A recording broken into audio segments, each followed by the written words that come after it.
नमस्कार, आप देख रहे हैं खोज इंडिया हरियाणा स्पेशल में हमारी खास पेशकश टिकट का हकदार। मैं हूं आपके साथ मुमताज खान और मेरे साथ मौजूद हैं चीफ एडिटर खोज इंडिया विनोद मेहता जी। आपका बहुत बहुत स्वागत है विनोद जी।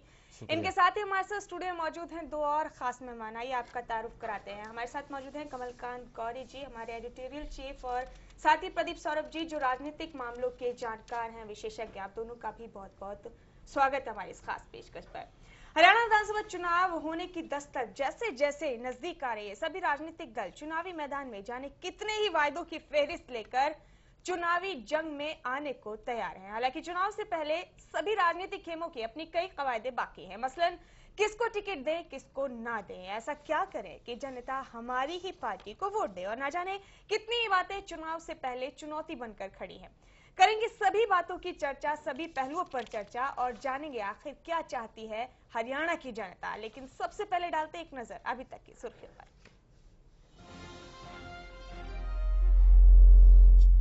कुलदीप के तेवर पर और गर्म हुई बीजेपी का 45 सीटें और सीएम का पद भूल जाएं कुलदीप।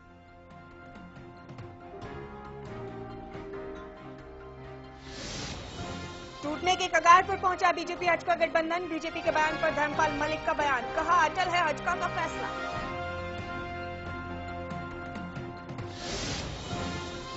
इनेलो अकाली दल के बीच समझौता, अंबाला और कालावाली सीट से अब अकाली दल के उम्मीदवार लड़ेंगे चुनाव। इनेलो ने अकाली दल को दी दोनों सीटें। सीएम का जारी है तोहफों की बरसात का सिलसिला। जगह जगह रैली और सम्मेलन कर वोटरों को लुभाने की कर रहे हैं भरपूर कोशिशें। हरियाणा में गुरुद्वारों पर कब्जे को लेकर तनातनी बरकरार। सीएम हुड्डा से मिले अलग कमेटी के अध्यक्ष। एलजीपीसी और अलग कमेटी आमने सामने।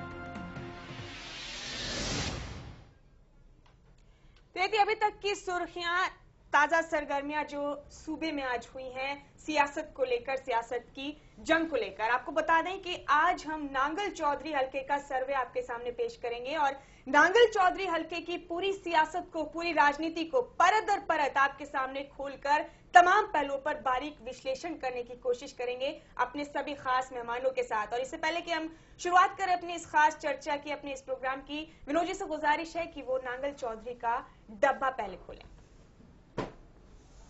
प्रदीप जी और गौरी जी, कई दिन की छुट्टी के बाद आज गौरी जी मेरे साथ मौजूद हैं।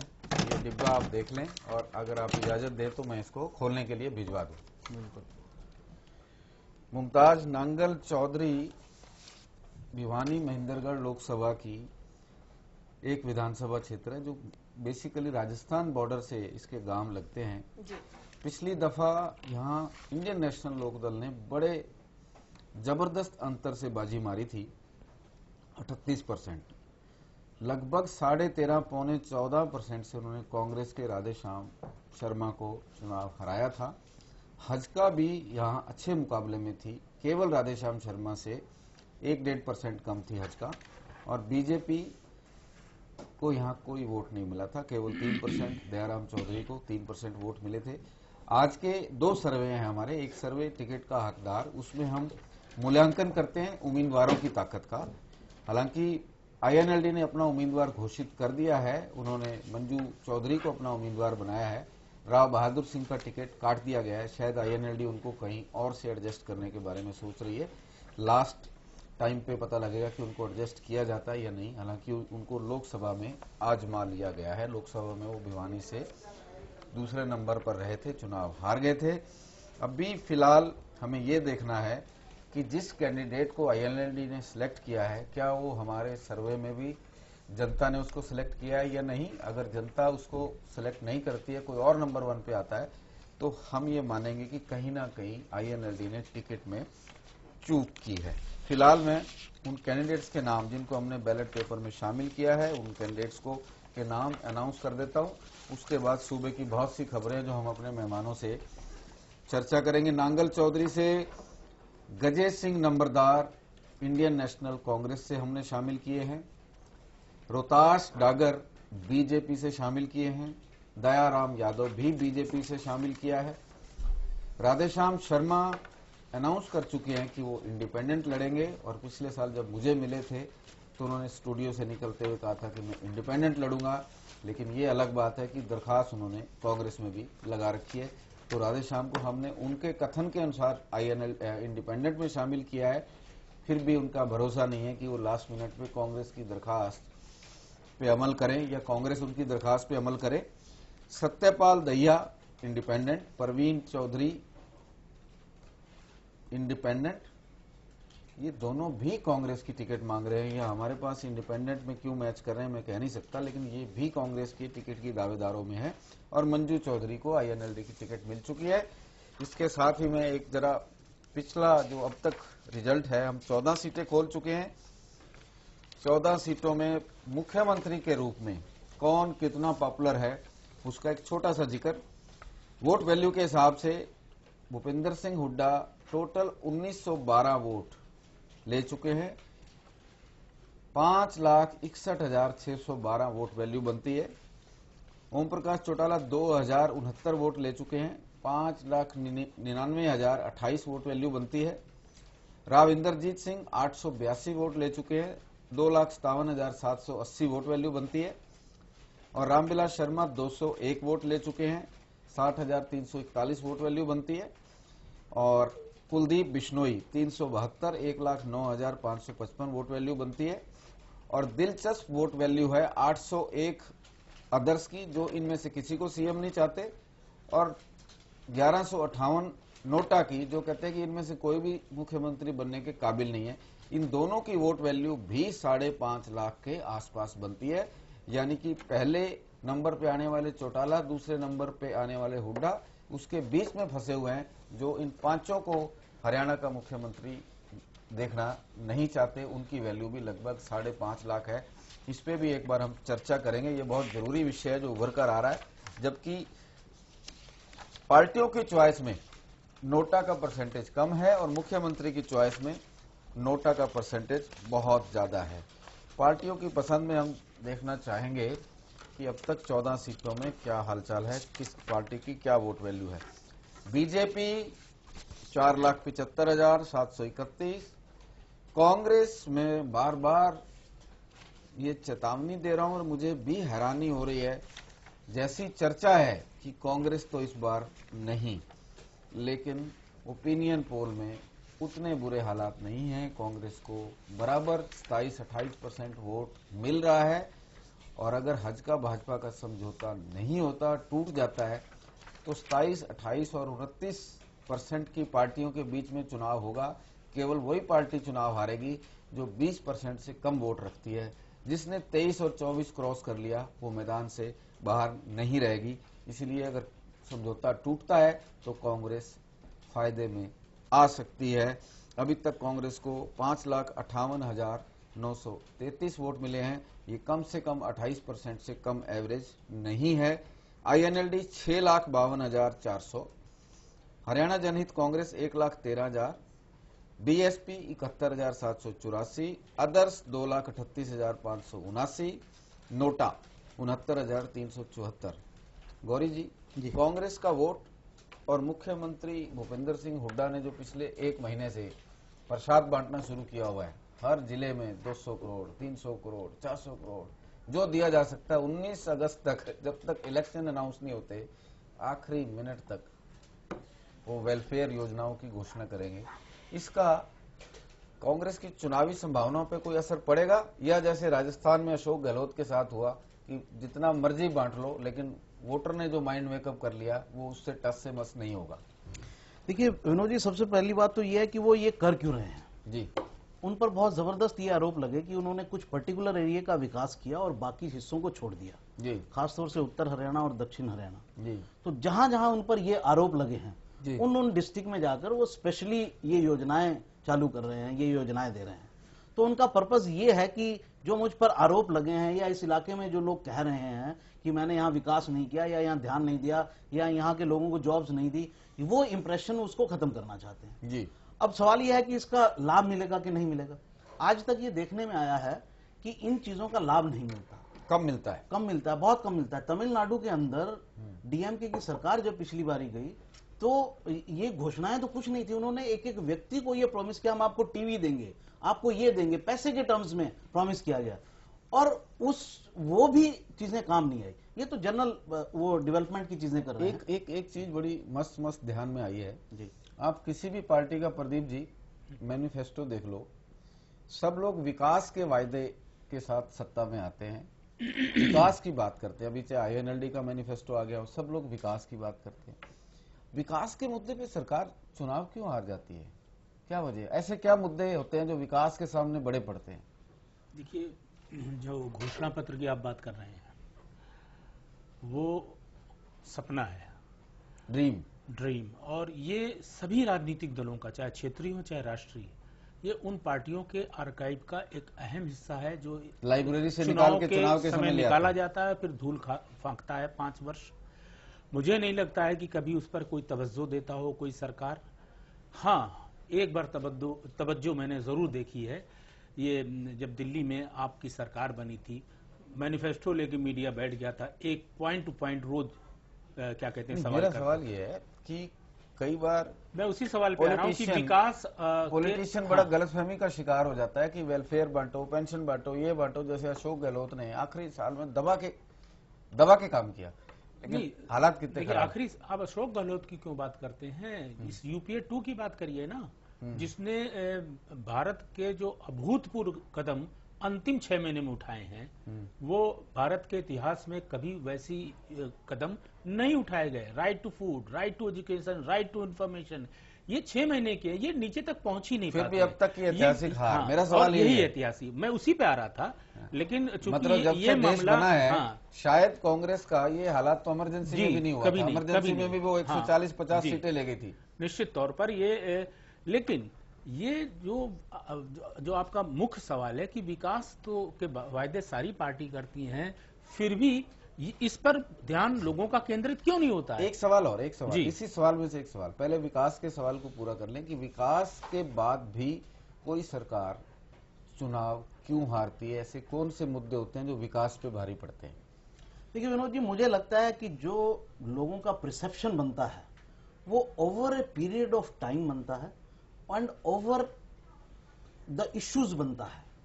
लॉ एंड ऑर्डर कैसा है, मुख्यमंत्री का परसेप्शन कैसा है, करप्शन का क्या इश्यू है, तमाम तरह के ऐसे इश्यूज आते हैं। उनकी लाइफ में कुछ इंप्रूवमेंट हुआ कि नहीं हुआ। कहीं ऐसा भी होता है 10 साल अगर कोई सरकार रह गई तो लोग कहते हैं बोर हो गए, चलो बदल के देख लेते। हम ऐसा भी होता है प्रदीप जी? ऐसा भी होता है।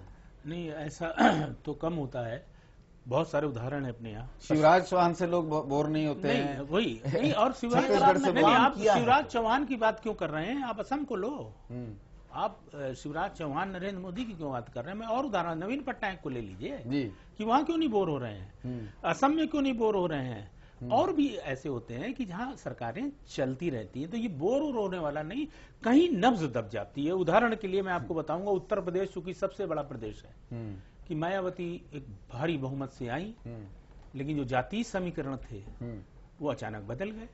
वो लोकसभा में भी बदले, जिससे कांग्रेस 21 सीटें जीत के आ गई और माइनॉरिटी वोट शिफ्ट हुआ, और 2014 में आके वो ढह गए। तो ये जो जातीय समीकरण है, ना तो इसमें विकास काम करता है और ना दूसरे एस्पिरेशंस काम करते हैं। नहीं, मेरा एक सवाल ये, अभी इसका पूरा आंसर, कंप्लीट आंसर नहीं है हमारे पास। प्रदीप जी ने एक बात कि विकास के अलावा, विकास को सामने देखते हुए भी लोग ऐसे कौन से इश्यू से ज्यादा प्रभावित होते हैं जिसके सामने विकास का मुद्दा कमजोर हो जाता है और दूसरे मुद्दे मजबूत हो जाते हैं? मेरा ये व्यक्तिगत रूप से ये मानना है कि ओवर ए टाइम परसेप्शन बनती है। जातीय समीकरण भी तभी डिस्टर्ब होते हैं अगर कुछ नहीं हुआ है। अगर कुछ हुआ है, सरकार के पास दिखाने के लिए कुछ है, तो उस पर लोग प्रभावित होते हैं, लोग विकास पर वोट भी देते हैं। डिस्क्रिमिनेशन कैसा मुद्दा है आपको लगता है? डिस्क्रिमिनेशन कितना भी प्रभाव डालता है चुनाव पे? बिल्कुल, पोलराइजेशन होता है। देखिए, अगर आप एक मुद्दे को होता नहीं, पोलराइजेशन करने की पॉलिटिकल लोगों की कोशिश होती है। वो होता नहीं है, जमीन पे उतना नहीं होता है जितना कि राजनीतिक लोग कह के जैसे कहते हैं ना कि एक झूठ को 100 बार बोलो तो सच में तब्दील हो जाता है, तो वो कोशिश की जाती है। और जो आप कह रहे हो कि मैं फिर उत्तर प्रदेश में आना चाहूंगा कि मायावती की सरकार जो थी वो क्या कहते हैं कि गई, और किस लिए जीती थी मायावती ने बनी थी बहुमत की सरकार? Law and order. आज मुलायम सिंह की सरकार है और लॉ एंड ऑर्डर उसी पुरानी स्थिति में है। तो अब ये जनता का जो कंपेरिजन होता है, इसका कोई बैरोमीटर नहीं है। हरियाणा में लॉ एंड ऑर्डर की कोई वर्चुअली इतनी बड़ी समस्या नहीं है। कहीं भी सरकार से प्रोटेक्टिव क्राइम नहीं हुआ है अब तक। क्राइम कहीं से कम नहीं होता है, मतलब क्राइम को आप वाइप आउट नहीं कर सकते, लेकिन उसको पॉलिटिकल प्रोटेक्शन है या नहीं है, पॉलिटिकल प्रोटेक्शन का कोई उदाहरण नहीं मिला है। अगर चीफ मिनिस्टर पे कोई अगर सिंगल कोई आरोप लग रहा है तो वो डिस्क्रिमिनेशन का लग रहा है, भेदभाव का लग रहा है। और मेरा मानना यह है कि भेदभाव का पहला जवाब लोग बैलेट से देते हैं, राजनीतिक जवाब देते हैं। सरकारें चुनाव हार जाया करती है जहां जहां भी हमने देखा। और इससे ज्यादा अगर डेप्थ है भेदभाव की, वहां पे हमने पंजाब में देखा, उग्रवाद भेदभाव का आरोप से पैदा हुआ।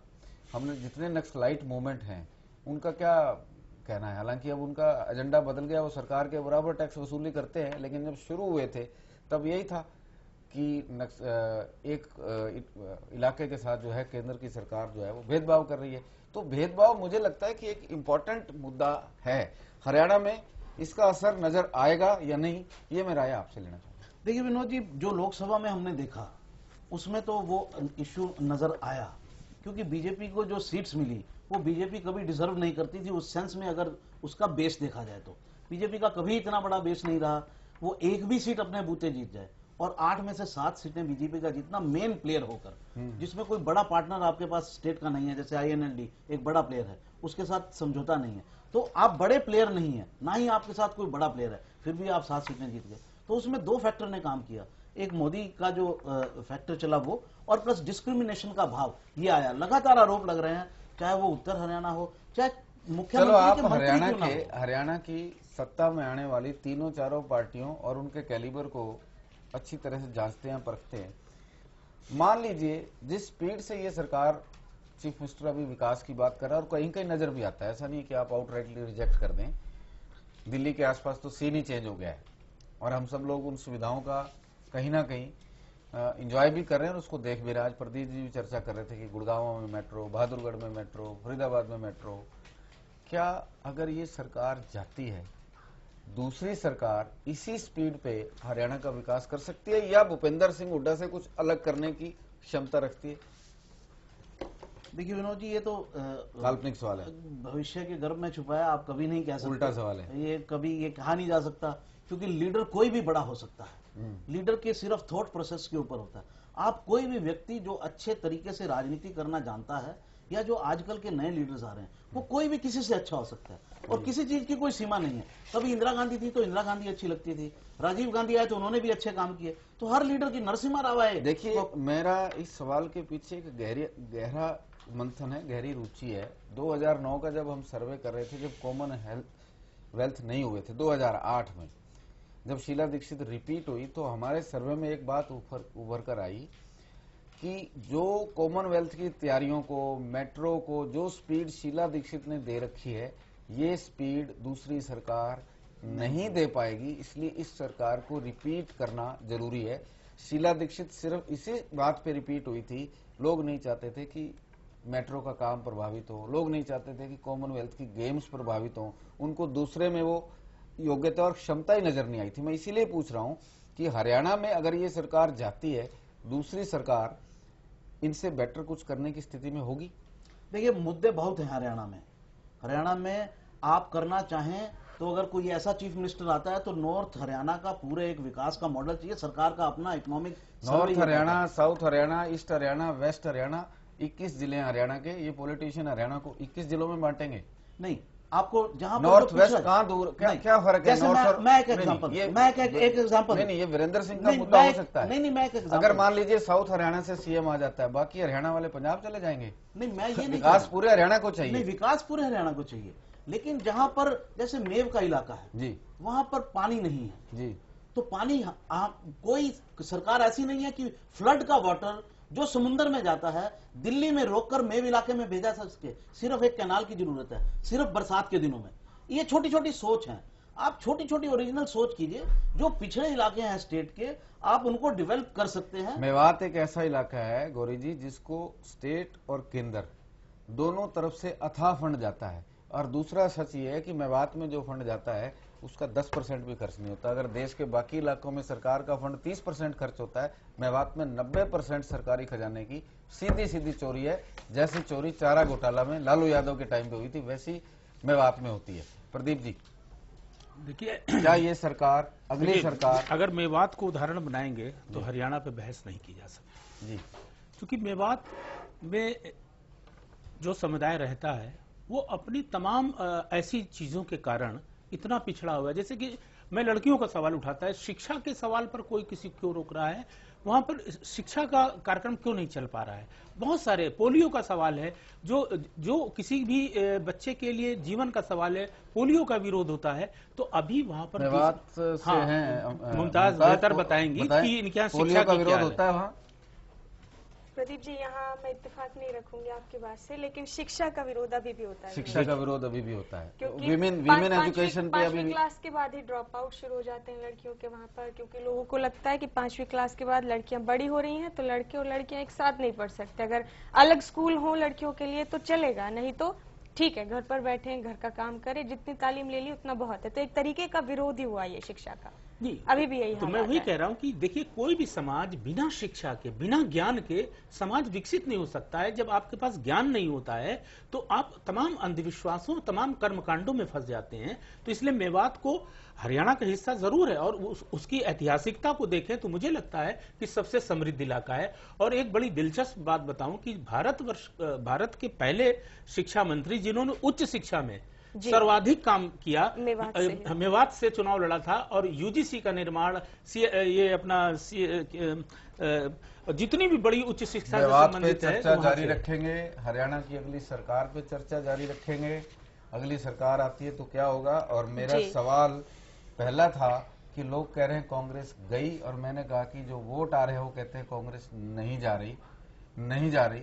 ये पहला जो मेरे पास नतीजा आया है। उससे पहले अगर आपकी इजाजत हो तो मेरे पास एक रिपोर्ट है छोटी सी नांगल चौधरी को लेकर, वो हम अपने दर्शकों को दिखाएंगे और उसके बाद आप पहले राउंड के नतीजे बताएंगे।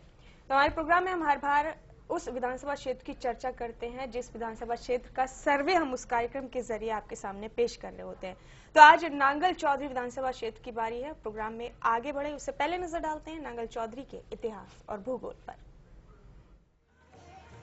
हरियाणा का नांगल चौधरी सूबे की ऐसी तहसील है जिसे प्रदेश के पहले साइबर विलेज होने का गौरव प्राप्त है। खंड खंड हो चुकी मुगलों की विरासत के भग्नावशेष इसके अतीत की कहानी अभी भी बयां करते हैं। हरियाणा राजस्थान सीमा पर सीकर से सटा नांगल चौधरी कृष्णा नदी की गोद में बसा है। नांगल चौधरी खनिज संपदा से भरपूर है। अपनी चूने की पहाड़ियों और धातु की खानों के लिए नांगल चौधरी पूरे प्रदेश में जाना जाता है। महेंद्रगढ़ जिले के अंतर्गत आने वाली ये विधानसभा सीट भवानी महेंद्रगढ़ संसदीय क्षेत्र का हिस्सा है।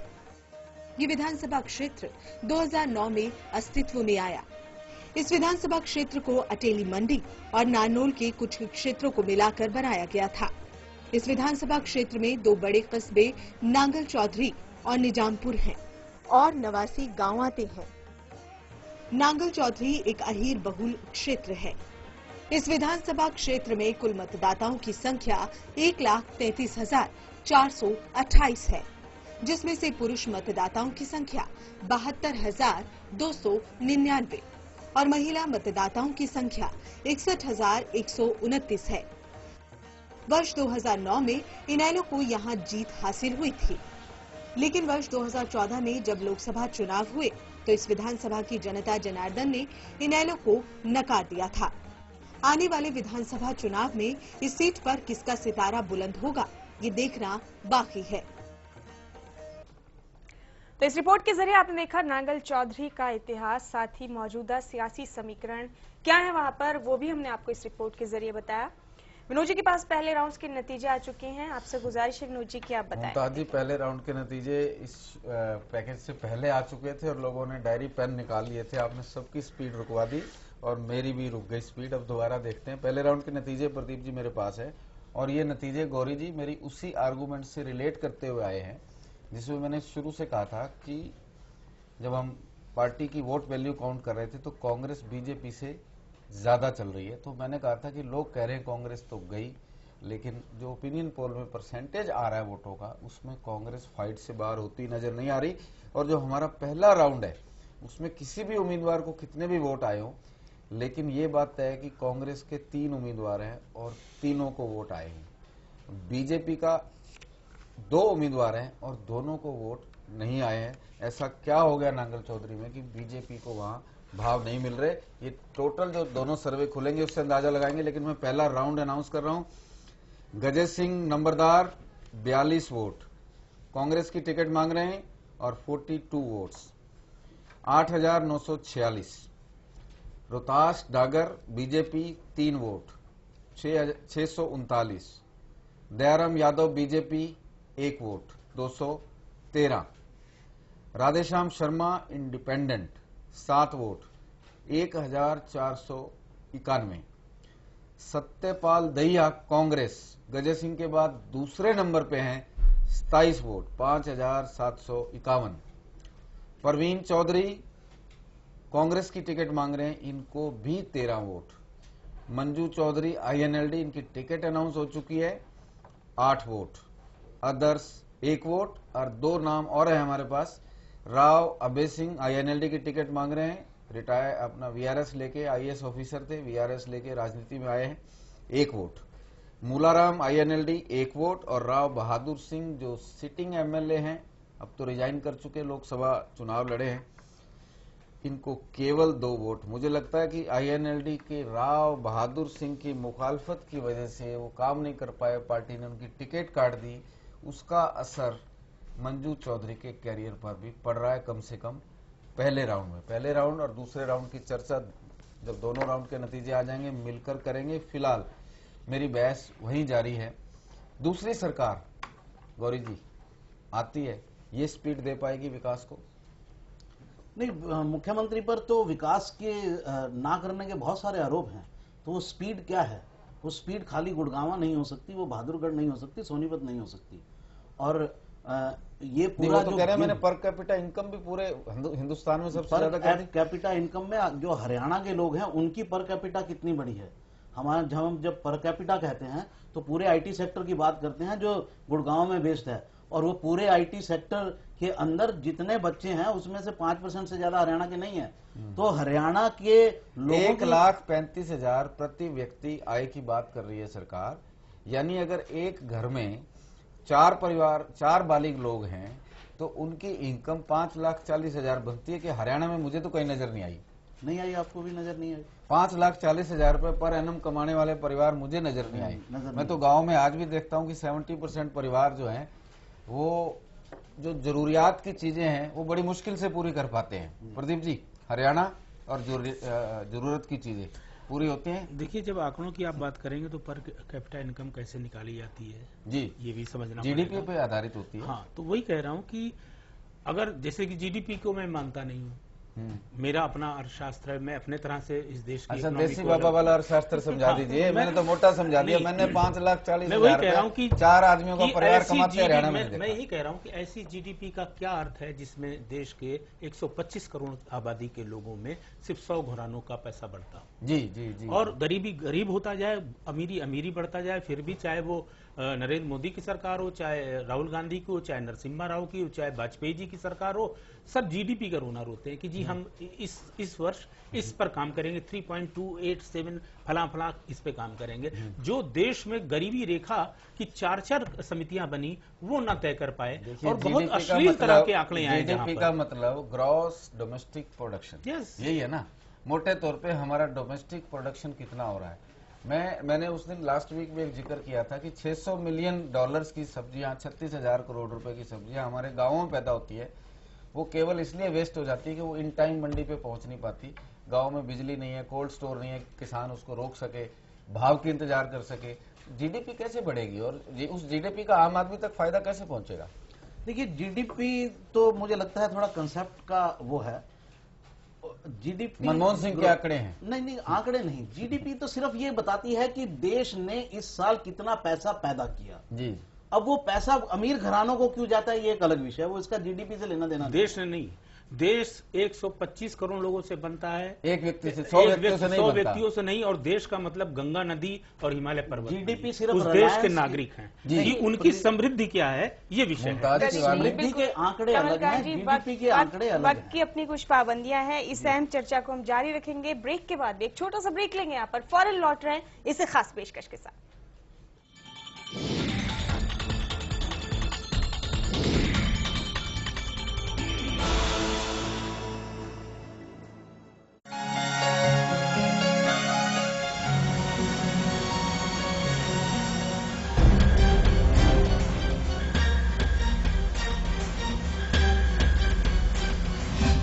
ये बात कका न्यू क्यों करे, क्यों भाग रहा है?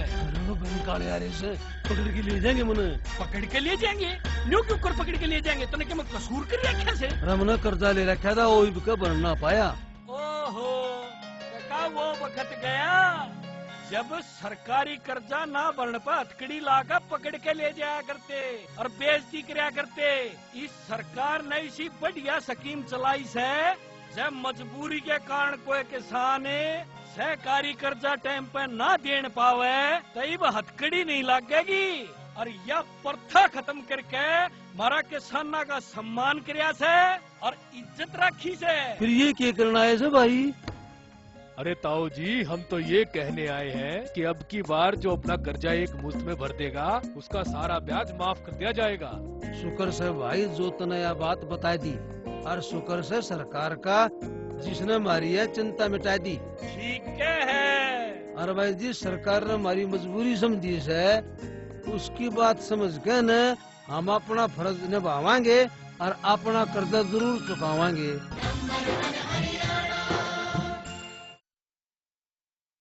हमारे देश में दुनिया सर, किस किस को मिलेगा टिकट इस बार? सुष्मिता, जनता अब हो गई है समझदार। पहले उम्मीदवार को तोलती है, फिर बोलती है। टिकट तो मिलेगा उसे जो हर लिहाज से होगा हकदार। लेकिन सर, हमारा सर्वे क्या कहता है? सुष्मिता, सर्वे पार्टियों की आंखें खोलता है, जो बताता है जनता करती है किसे पसंद और कौन है टिकट का असली हकदार।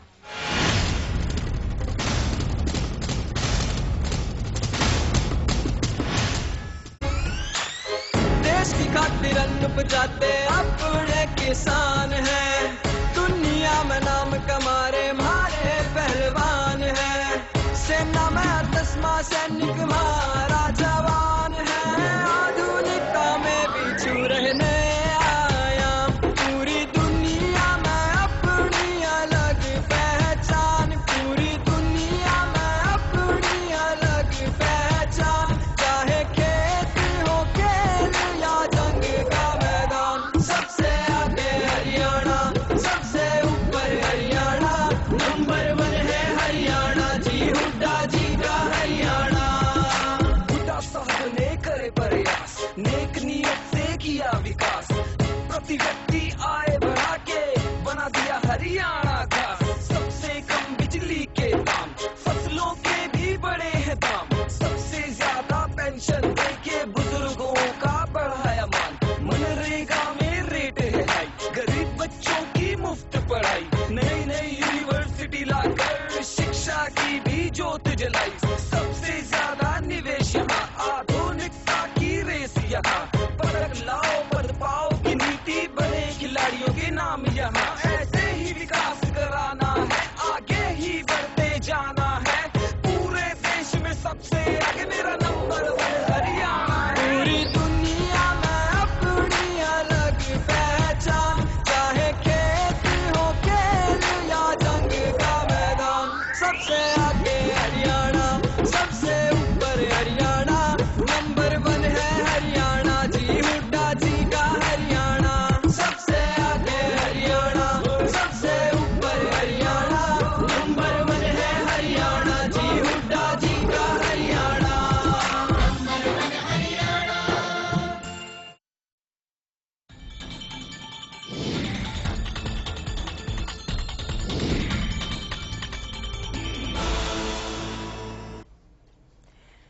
बाद एक बार फिर से बहुत बहुत स्वागत है आप सबका। और आगे बढ़ने से पहले एक बार फिर से एक नजर अभी तक की सुर्खियों पर।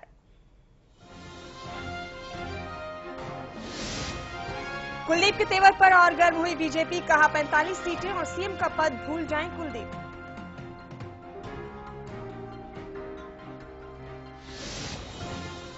टूटने के कगार पर पहुंचा बीजेपी हजका गठबंधन, बीजेपी के बयान पर धर्मपाल मलिक का बयान, कहा अटल है हजका का फैसला। इनेलो अकाली दल के बीच समझौता, अंबाला और कालावाली सीट से अब अकाली दल के उम्मीदवार लड़ेंगे चुनाव, इनेलो ने अकाली दल को दी दोनों सीटें।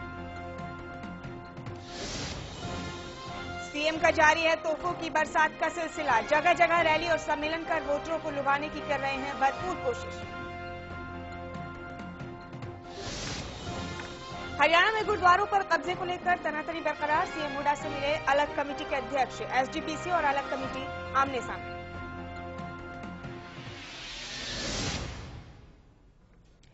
ये थी अभी तक की सुर्खियां और हमारी खास चर्चा। आगे बढ़े उससे पहले आइए जानते हैं कौन है मुख्यमंत्री बनने के लिए जनता की पसंद। लेकिन ये पसंद अभी 15 विधानसभा क्षेत्रों के हिसाब से है, आगे सब बदल भी सकता है और हर बार इस प्रोग्राम की कड़ी में ये विधानसभा क्षेत्र बढ़ते जाएंगे। तो आइए जानते हैं कौन है पसंदीदा मुख्यमंत्री अभी तक। कौन होगा हरियाणा का सरताज, किसे चाहती है सूबे की जनता।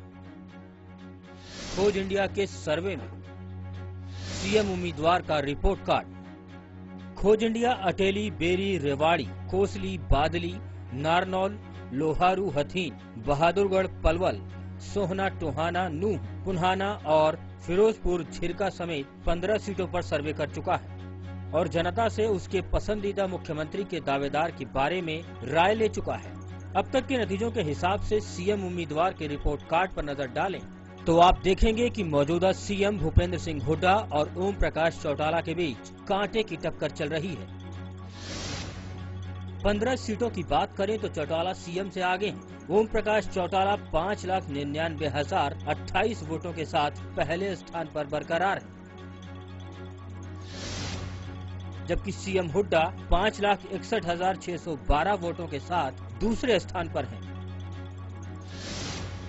इसके बाद बात करें राव इंद्रजीत की तो वो 2,57,780 वोटों के साथ अभी भी तीसरे नंबर पर अटके हुए हैं और 1,09,555 वोटों के साथ कुलदीप बिश्नोई चौथे नंबर पर बने हुए हैं। बात अगर बीजेपी के प्रदेश अध्यक्ष रामविलास शर्मा की करें तो वो 60,341 वोटों के साथ पांचवें यानी आखिरी पायदान पर बने हुए हैं। खोज इंडिया सर्वे रिपोर्ट। तो ये थी जनता की पसंद। अभी तक अपने मुख्यमंत्री को लेकर अपनी इस चर्चा को आगे बढ़ाएंगे। हम कोशिश कर रहे हैं कि गजय सिंह नंबरदार से बात हो पाए। अभी तक सबसे ज्यादा वोट लिए हैं पहले राउंड में उन्होंने। विनोद जी, दूसरे राउंड के नतीजे आपके पास? दूसरा राउंड भी आ गया है, लेकिन उससे पहले मैं छोटा सा चर्चा। बीजेपी को लोकसभा चुनाव में नांगल चौधरी में नंबर 1 पे 45% वोट मिले और कांग्रेस चाहे पूरे भिवानी जिला में पिछड़ गई हो, लेकिन इनेलो का एमएलए होने के बावजूद नांगल चौधरी में कांग्रेस ने इनेलो को पछाड़ दिया बुरी तरह से। दूसरे राउंड में विनोद जी, गजय सिंह हमारे साथ हैं फोन लाइन पर, उनसे पहले चर्चा कर लेते हैं, उसके बाद अपनी से हम चर्चा को आगे बढ़ाएंगे। गजय सिंह जी नमस्कार। नमस्कार जी, बहुत बहुत स्वागत है खोज इंडिया पर आपका। नमस्कार साहब, मुबारक हो आपको, पहले राउंड में सबसे ज्यादा वोट मिले। नांगल चौधरी में हरियाणा की भाषा में बोलना पड़ेगा। गजय सिंह जी, विनोद जी बात करेंगे आपसे। नंबरदार जी राम राम। हाँ राम राम जी, राम राम साहब, ठीक सो करता है? हालचाल ठीक है नंबरदार जी आपके? हाँ हाँ बढ़िया जी, बढ़िया। बस आपसे छोटा सा सवाल, ज्यादा नहीं। हाँ जी। अगर नांगल चौधरी की जनता आपको आशीर्वाद देती है, हाँ जी, और कांग्रेस भी आशीर्वाद देती है, तो आप नांगल चौधरी के लिए क्या अलग से करना चाहोगे जो पहले वाले विधायकों ने नहीं किया? यहाँ सबसे पहले जी हम लोगों को नौकरी दिलवाएंगे। नौकरी? हाँ। नांगल चौधरी में सबसे ज्यादा बेरोजगारी है। हाँ। नांगल चौधरी के बहुत लड़के टैक्सी ड्राइवरी करते हैं, गुड़गांव में करते हैं। अगर रोजगार हो तो वही नांगल चौधरी में काम करेंगे जी। तो आप सबसे ज्यादा काम करेंगे कि बेरोजगारी के लिए आपके पास क्या रास्ता है, कैसे दूर करेंगे बेरोजगारी? यहाँ तो जी फैक्ट्री लगवाएंगे। फैक्ट्री लगवाएंगे? हाँ। सरकारी कार पैसे से या अपने पैसे से? अरे वो संघर्ष करेंगे, सरकार से लगवाएंगे। सरकार से भी लगवाएंगे और प्राइवेट लोगों को भी लाएंगे। हाँ। आपको कांग्रेस की टिकट की कितनी उम्मीद है? देखो जी, हमें तो 100% उम्मीद है। और अगर कांग्रेस टिकट नहीं देती तो आप चुनाव लड़ेंगे? हाँ, फिर देखेंगे। देखेंगे या पक्का लड़ेंगे? वोट तो बहुत आ रहे हैं आपको। हाँ, पक्के लड़ेंगे। पक्का लड़ेंगे। हमसे बातचीत करने के लिए नंबरदार साहब आपका बहुत बहुत शुक्रिया। और दूसरा राउंड भी हमारे पास है। कांग्रेस को मैं चर्चा कर रहा था मुमताज, बीच में फोन आ गया। अगर और भी कोई उम्मीदवार लाइन पे हो तो हम जरूर बात करेंगे। जी, फिलहाल नहीं है। हो तो सत्यपाल दहिया भी हैं, प्रवीण चौधरी भी हैं, जो भी हो सबसे बात करना चाहेंगे। कांग्रेस पूरे महेंद्रगढ़ लोकसभा क्षेत्र में, भिवानी महेंद्रगढ़ में बेशक बुरी तरह से पिछड़ गई हो इनेलो से, लेकिन कांग्रेस नांगल चौधरी में इनेलो से तब भी आगे थी जबकि वहां पे इनेलो का अपना एमएलए था। और हमारे सर्वे में भी वही पोजीशन आ रही है। सिर्फ एक अंतर आया, नांगल चौधरी की जनता ने नरेंद्र मोदी को माइनस कर दिया यहाँ, और अब मेरिट पे बीजेपी को वोट दे रही है। गजय सिंह नंबरदार दूसरा round 29 vote 6177। Rohtas Dagar BJP 6 vote 1278। Dayaram Yadav BJP 4 vote 852। Radheshyam Sharma independent हैं और उनका नाम भी इंडिपेंडेंट में डाला गया है। इंडिपेंडेंट के हिसाब से अच्छे वोट 11 2343। सत्यपाल दहिया कांग्रेस की टिकट के लिए दूसरी पसंद है नांगल चौधरी की जनता की, दूसरे राउंड में 23 वोट 4899।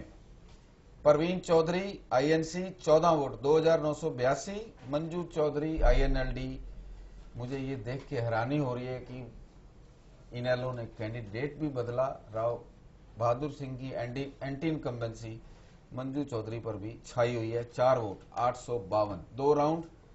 विनोद जी, सतपाल दहिया हमारे साथ जुड़ चुके हैं फोन लाइन पर, उनसे संपर्क कर उनकी राय जानेंगे आपके जरिए। सतपाल जी, बहुत बहुत स्वागत है खोज इंडिया पर आपका। Thank you ma'am. Satpal ji, Vinod Mehta ji आपसे चर्चा करेंगे। जी सतपाल जी नमस्कार। सतपाल जी, आपसे गुजारिश है पहले जी अपनी टीवी की आवाज आप कम करें ताकि बात करने में सहूलत हो। ठीक, धीरे करो। बाहर चले जाओ, सर्वे तो हम आपको बाद में दिखा देंगे, सीधे भेज देंगे। बाहर से बात कर रहे हैं मैम, बढ़ रही है कम कर। जी। सतपाल जी, हाँ, एक मिनट कम कर रहे हैं। हाँ, अब मेरी आवाज आ रही है? जी मैम। सतपाल जी, कितनी उम्मीद है आपको कांग्रेस की टिकट की? नमस्कार जी, मेहता साहब बोल रहे हैं? हाँ जी नमस्कार जी, क्या हाल है? हाँ नमस्कार जी सर, बिल्कुल ठीक हूँ, फुली कॉन्फिडेंट हूँ सर कांग्रेस की टिकट मिलने के प्रति। फुली कॉन्फिडेंट है? हाँ, मेरे अलावा कोई दमदार कैंडिडेट बचता नहीं है इस इलाके में जो कांग्रेस को सीट जीत के देश के, इससे मैं फुली कॉन्फिडेंट हूँ। यहाँ मेरे जो क्षेत्र में मेरे अपने जो काम है, मेरे संपर्क हैं, तो मेरी जो टीम है उसके काम के ऊपर मैं बिल्कुल पूरी तरह से कॉन्फिडेंट हूँ सर। वोट तो आपको भी बड़े अच्छे आ रहे हैं। हाँ जी सर, वोट तो आपको भी अच्छे आ रहे हैं। Thank you sir. लेकिन आपसे ज्यादा गजय सिंह को भी आ रहे हैं, तो फिर कांग्रेस चलो अच्छी बात है जी, गजय सिंह जी के आ रहे हैं तो आपकी दोनों की दोस्ती है, जिसको भी टिकट मिल जाए एक दूसरे की मदद करोगे, या जैसे हरियाणा में करा जाता है फूल वाली कांग्रेस? नहीं, कोई बात नहीं। गजय सिंह जी अच्छे आदमी है, गजय सिंह जी को बिल्कुल ये बोला हुआ है। गजय सिंह जी को तो मैंने कहा आप देखो कौन से लड़ते हैं कौन से नहीं लड़ते हैं जी, तो बिल्कुल कोई बात नहीं, एक पार्टी के हैं, एक जगह के हैं, तो आप उनकी भी मदद करेंगे। अच्छा ये बताओ, नांगल चौधरी के मेन इशू क्या है, प्रॉब्लम वहाँ क्या है? राव बहादुर सिंह क्यों फ्लॉप हुए वहाँ? राव बहादुर सिंह ने नांगल चौधरी के विकास की कभी कोई समस्या नहीं उठाई, कभी कोई बात नहीं उठाई, असेंबली में नहीं उठाई जी। और नांगल चौधरी की मुख्य समस्या है कि यहाँ जो है पानी, जो पानी की समस्या थी वो इस सरकार ने काफी हद तक दूर करने की कोशिश की है। कहते हैं नहरों में मैंने भी सुना कि चौधरी ने पिछले 4-5 साल में 5 बार पानी गया है अंतिम छोर तक जी। दूसरा जो है पीने के पानी की जो समस्या थी वो भी यहाँ पर जो है, मतलब उन्होंने 180 करोड़ का हरियाणा सरकार ने एक प्रोजेक्ट बनाया और उसमें हर एक गांव के अंदर स्वच्छ पेयजल जो है ना, बल्कि फिल्टर युक्त पानी जो है, फिल्टर किया हुआ पानी, और वो यहाँ पे सप्लाई हो रहा है। जो हमारी नहर के रेलवे लाइन के परली तरफ के गांव हैं जो पश्चिमी साइड के, उनमें पानी शुरू हो गया है और जो रेलवे लाइन से पूर्वी साइड में जो गांव पड़ते हैं उनमें, क्योंकि दहिया साहब एक छोटा सा सवाल, जी सर। जो आप मुझे बता रहे हैं ये मैंने भी सुना है कि श्रुति चौधरी ने भिवानी महेंद्रगढ़ जिले में अगर सबसे ज्यादा पानी की लड़ाई लड़ी है तो वो नांगल चौधरी के लिए लड़ी है, उसने काम किया है। हाँ जी हाँ। उसके बाद भी वो चुनाव हार गई नांगल चौधरी से, उसकी क्या वजह थी? बस उसमें कई बातें थी जी। एक वो सारे सही बात तो ये, अगर आप बुरा ना माने तो ये जो है ये सारी मीडिया की हाइप क्रिएट की हुई थी मोदी जी के हक में। मोदी के हक में मीडिया की चाबी आ गई। अदरवाइज, और उस हाइप के चलते सारा हरियाणा बह गया और उसमें नांगल चौधरी भी हरियाणा का हिस्सा है और उन्होंने भी जो है ना इसी तरह से मोदी के उसने हक में वोट कर दिया। अच्छा चलो भैया साहब, ठीक एक बात बताओ, फटाफट बस एक बात बताओ। जी सर। अब मोदी की सरकार को लगभग 3 महीने हो गए हैं। हाँ जी। पूरे इंडिया की बात छोड़ो, नांगल चौधरी में मोदी का नशा उतरा या नहीं? नांगल चौधरी में मोदी का नशा बिल्कुल उतर चुका, 0 पे आ गया बिल्कुल। क्या वजह? ऐसा है, जो वो देश का चुनाव था, ये प्रदेश का चुनाव है। प्रदेश में अलग नेतृत्व है। यहाँ जो मौजूदा नेतृत्व है भूपेंद्र सिंह हुड्डा का, उन्होंने काफी विकास कार्य किए हैं और सब लोगों को साथ लेके चले हैं। सब एरिया में समान विकास किया है। हुड्डा साहब की इतनी तारीफ मत कीजिए। टिकट कट गई और आपको दूसरी पार्टी ने टिकट थमा दी तो फिर दिक्कत हो जाएगी। लोग आपको नहीं ऐसी कोई बात नहीं। दूसरी पार्टी से मैं तो सब टिकट, मैं चुनाव नहीं लड़ रहा। पक्का? चलो आप मेरे पास टिकट ना, उसमें भी आते थे ना, दूसरे शो में भी आप आए थे। जी सर। मिले थे ना सर? आपसे मिलना था, फिर आपने बुलाया नहीं। उसमें पिछली बार भी मैंने आपके जब टोटल टीवी में आप थे, अच्छे वोट लिए थे, लेकिन पता नहीं आपका मैसेज कहीं बीच में जो ना मेरे को कम्युनिकेट नहीं हुआ और मैं उस दिन आ नहीं पाया। बल्कि मेरे को दुख है सर, मैं आपकी जो है आपका जो विश्लेषण है उसकी मैं बड़ी तारीफ करता हूँ। मैं बल्कि आपका एक तरह से प्रशंसक हूँ कि आप जो ना हरियाणा की नब्ज पे जो ना हाथ रखते हैं और काफी सटीक विश्लेषण आपका होता है। मैं भी हूँ, भूल मेरे से भी हो सकती है, पर आपको मेरी तरफ से न्योता है। आप जब मर्जी आए, 12 से 10 बजे तक मैं ऑफिस रहता हूँ, आप कभी भी चाय पीने मेरे पास आ सकते हैं और नांगल चौधरी की समस्याओं पे भी आपसे मैं चर्चा कर सकता हूँ। और फिलहाल हमसे बातचीत करने के लिए आपका बहुत बहुत शुक्रिया। ठीक है सर, मैं आऊंगा, मिलने आऊंगा। वेलकम जी, वेलकम। नांगल चौधरी के जो नतीजे आ रहे हैं, मुमताज अगर कोई अर्जेंट खबर नहीं हो तो हम नांगल चौधरी चर्चा कर लें। जी जरूर। नांगल चौधरी के जो नतीजे आ रहे हैं गौरी जी, वो clear anti incumbency against INLD और बीजेपी नजर आ रही है। क्या लगता है? बिल्कुल ठीक कहा आपने। एक तरह से 70% से ज्यादा वोट जो हैं अभी तक, जितना भी हमारे पास रिजल्ट आया वो कांग्रेस को गए हैं। लेकिन तीसरे राउंड में तस्वीर बदल रही है। कमेंट करने से पहले तीसरे राउंड में तस्वीर बदल रही है। हमने 2 राउंड तक का कमेंट किया। ये वोटर हैं, गांव में बदल जाते हैं। 10 गांव किसी के, 10 गांव विनोद जी, वहाँ पर 3 बड़े समुदाय हैं। हाँ। जाट, यादव और गुजर। तो वो सबके अपने अपने ट्रेंडिंग होती है। जैसे ही गांव बदलेगा तो ट्रेंड्स चेंज हो सकते हैं उसमें। ट्रेंड चेंज हो सकते हैं। तीसरा राउंड अनाउंस कर दो प्रदीप जी। गजय सिंह नंबरदार कांग्रेस की टिकट मांग रहे हैं, 11 वोट, 2343। अब तक सबसे आगे रोहतास डागर बीजेपी की टिकट मांग रहे हैं, 6 वोट। रोहतास डागर को अभी काफी मेहनत करनी पड़ेगी। गुड़गांव छोड़कर नांगल चौधरी में रहना पड़ेगा अगर वो बीजेपी की टिकट के सीरियस दावेदार हैं। 1278। दयाराम यादव ने काफी तरक्की की है क्योंकि पहले 2 राउंड उनके काफी कमजोर थे, नाकाबिले जिक्र थे। जिक्र करते हुए भी थोड़ा सा एजिटेशन हो रहा था। पिछली बार भी 3 पॉइंट वोट मिले थे। 3.25% चुनाव लड़ चुके हैं। बेशक शरीफ आदमी है पर वोट कम आ रहे हैं, मेहनत कम करते हैं। लेकिन इस राउंड में वोट आए हैं उनको, 11 वोट। 2343। राधेश्याम शर्मा इंडिपेंडेंट अपनी पोजीशन को काफी इंप्रूव किया है। हर राउंड में बढ़ते जा रहे हैं। पहले राउंड में 7, दूसरे राउंड में 11 और तीसरे राउंड में 17 वोट। 3621। सत्यपाल दहिया, जिनसे हम अपनी अभी बात कर रहे थे, इस राउंड में शायद उनके वोट को राधेश्याम शर्मा ने खा लिया है, इसलिए उनको कम वोट आए। 8। 1704।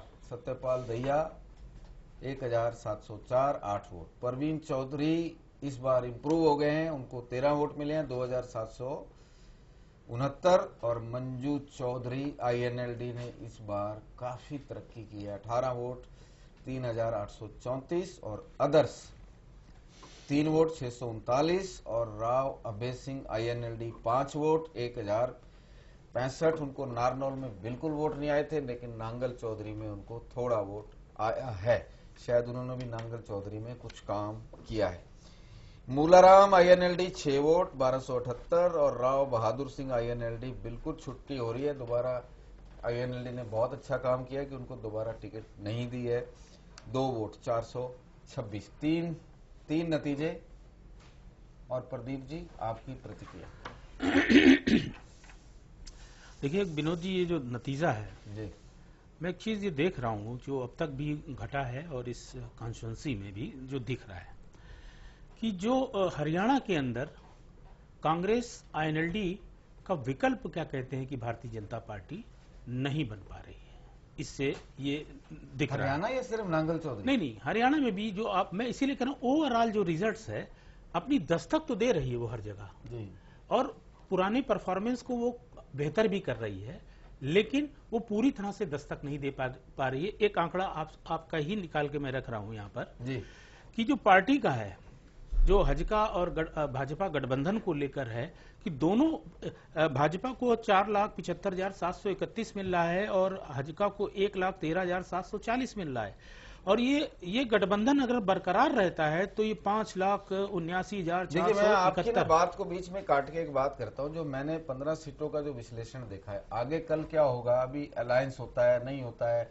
आज अलायंस पे भी हमारे पास बहुत बड़ी बड़ी खबर है, अगले बुलेटिन में हम बोलेंगे। लेकिन मुझे कहीं कहीं ऐसा लगता है कि जैसे पानी में हम कपड़ा धोते हैं, जब गीला होता है तो वो सूखने में टाइम लेता है। पहले उसका मोटा मोटा पानी निकलता है, फिर थोड़ा और कम निकलता है, फिर और सूखता है, फिर और सूखता है। अभी चुनाव को 60 दिन बाकी है। जिस तरह से कांग्रेस बराबर आ रही है और मोदी वाला जो परसेंटेज हरियाणा में बीजेपी को मिला था वो नहीं मिल रहा है, ये मुझे ठीक उसी निचकते हुए कपड़े की तरह लग रहा है कि जिसका जो पहला फेज है उसका थोड़ा सा पानी अभी निकला है, और अगर बीजेपी ने नहीं संभाला और गठबंधन तोड़ दिया तो ये पानी और निकलेगा, और निकलेगा तो वोट परसेंटेज कम होगा। नहीं, मैं यही कह रहा था कि मैं आपकी बात की तस्दीक इन आंकड़ों से कर रहा था कि ये भाजपा और हजगा के वोट जो आपको अब तक के जो घोषित पार्टी के रुझान है, पॉपुलर पार्टी के, वो सर्वाधिक हैं। वो कांग्रेस नंबर 3 पे चली जा रही है और INLD नंबर 2 पे ठहर रही है। अगर ये इकट्ठे होते हैं, ये देखिए ना, ये 4 लाख बीजेपी को समथिंग है और ये आपको INC 6 लाख को क्रॉस कर जाती है। 5,58,000 है, ये 6 लाख। तो ये अभी INLD से थोड़ा सा पीछे है बीजेपी, लेकिन कांग्रेस तीसरे नंबर पे खिसक जा रही है।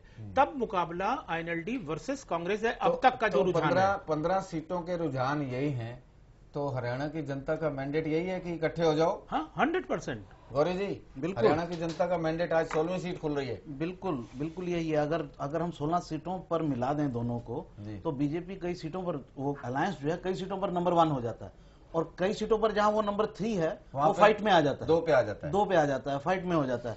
तो अलायंस के बिना तो मुझे नहीं लगता। चलिए, एक बड़ी दिलचस्प बात है हरियाणा की। और दूसरी एक बात और पूरी कर दूं कि जो कांग्रेस है वो भारतीय जनता पार्टी के बड़े विकल्प के तौर पर भी दिख रही है हर जगह।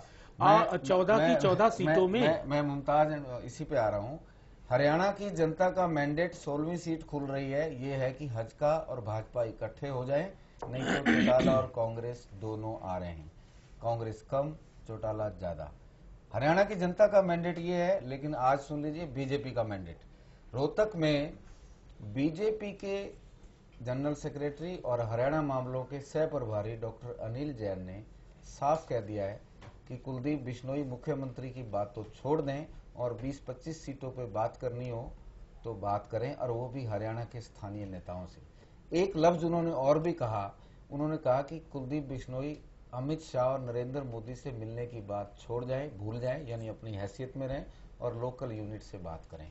एक तरह से कुलदीप को हैसियत में रह के बात करने की लगभग चेतावनी। दूसरी तरफ गुड़गांव में आज हजका ने भी साफ कर दिया है कि वायदा 45-45 का था और कुलदीप की पहली टर्म मुख्यमंत्री की है। इस पे अगर बीजेपी राजी हो तो 2 दिन में हमें बता दे, नहीं तो फिर हम अपना कदम आगे बढ़ाएंगे। मेरे हिसाब से आज से बीजेपी और हजका में हरियाणा में अंतिम जंग की तैयारी हो गई है। अगर ऊपर से हस्तक्षेप नहीं हुआ तो ये समझौता लटक सकता है। जनता के मैंडेट के खिलाफ दोनों पार्टियों की भाषा इस पे चर्चा करेंगे। फिलहाल मेरे पास चौथा राउंड जी चौथा राउंड और चर्चा भी हम थोड़ी देर बाद करेंगे चर्चा इस पर। एक छोटे से ब्रेक का और वक्त हो गया यहाँ पर, ब्रेक से लौटेंगे तो इस अहम और खास चर्चा को जारी रखेंगे और साथ ही साथ सर्वे के नतीजे भी आपको लगातार देते रहेंगे। एक छोटा सा ब्रेक, जल्द लौट रहे हैं।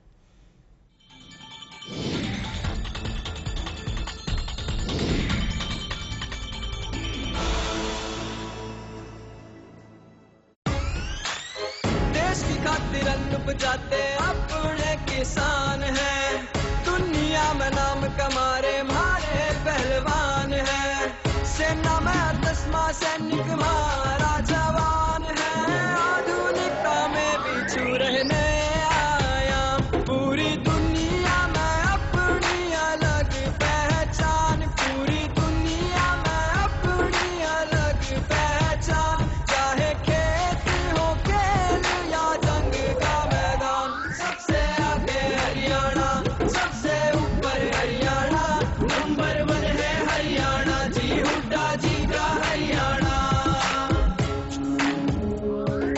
सबसे ज्यादा कार यहाँ है, बिजनेस और व्यापार यहाँ है, मोटरसाइकिल और ट्रैक्टर सड़कों पे रफ्तार यहाँ है, इंटरनेशनल मॉल यहाँ, मजदूर किसान खुशहाल यहाँ है, एलिवेटेड और हाईवे सड़कों का भी छजाल यहाँ है। किसान बने अब सेठ यहाँ, सबसे ज्यादा है रेट यहाँ, ऑनलाइन मंडी सारी मिले घर बैठे अपडेट यहाँ, मुर्रा का यही ठिकाना है और दूध दही का खाना है, पूरे देश में सबसे आगे मेरा नंबर 1 हरियाणा है। पूरी दुनिया में अपनी अलग पहचान, चाहे खेत हो खेल या जंग का मैदान, सबसे आगे हरियाणा, सबसे ऊपर हरियाणा, नंबर 1 है हरियाणा जी, हुड्डा जी का हरियाणा।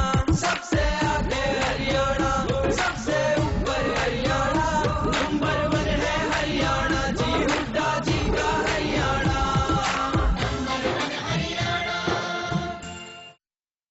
हमारे देश में दुनिया सर किसको मिलेगा टिकट इस बार?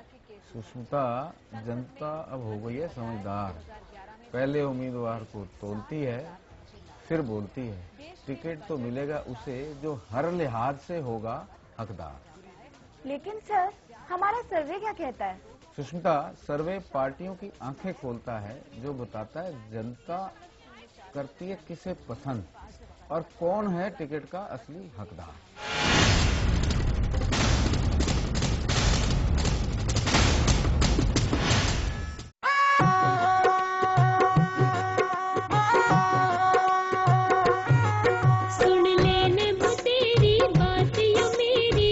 खुशियों की चाबी, घटी टेंशन बढ़ी पेंशन, मिल रहा नोट गुलाबी, सुन ले नभ तेरी बात या मेरी, मिल खुशियाँ की चाबी, घटी टेंशन बढ़ी पेंशन, मिल रहा नोट गुलाबी।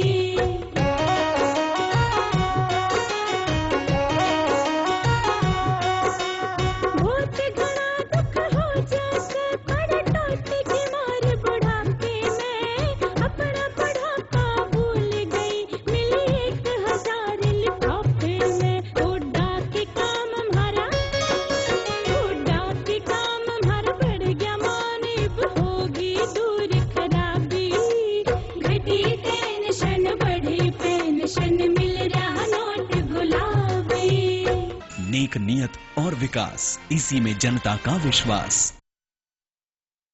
4 5 6 पंजे 30। दिमाग तो हवाई जहाज है तेरे। नाना रॉकेट। हाँ रॉकेट। राकेट जी कहाँ? अम्मा खेत में आई है। जा रख ले। मुन्नी बीमार जो होने वाली है। बीमार? खुले में शौच करेगी, उस पे मंडराएंगी मक्खियाँ, फिर वही मक्खियाँ तेरे बनाए खाने पर बैठो से दूषित करेंगी और मुन्नी को बीमार। घर में शौचालय बनवा और इस्तेमाल कर, जहाँ सोच वहाँ शौचालय। भाई ईद तक आपने बनाया नेताओं का भविष्य, इस चुनाव में ऐसा नेता पकड़ो जो बनावा मारो भविष्य, और नेता की पहचान यूं करो जिया करे सोने की परख, एकदम कर दियो ठीक तो हल्के का विकास होगा पक्का, और छोरा में मिलेगी नौकरी, और इमें होगी थोड़ी सी भी चूक तो फिर 5 साल करना पड़ेगा। लंबा इंतजार भाई, मैं तो अपने जीवन के 5 साल को नहीं करूं बेकार।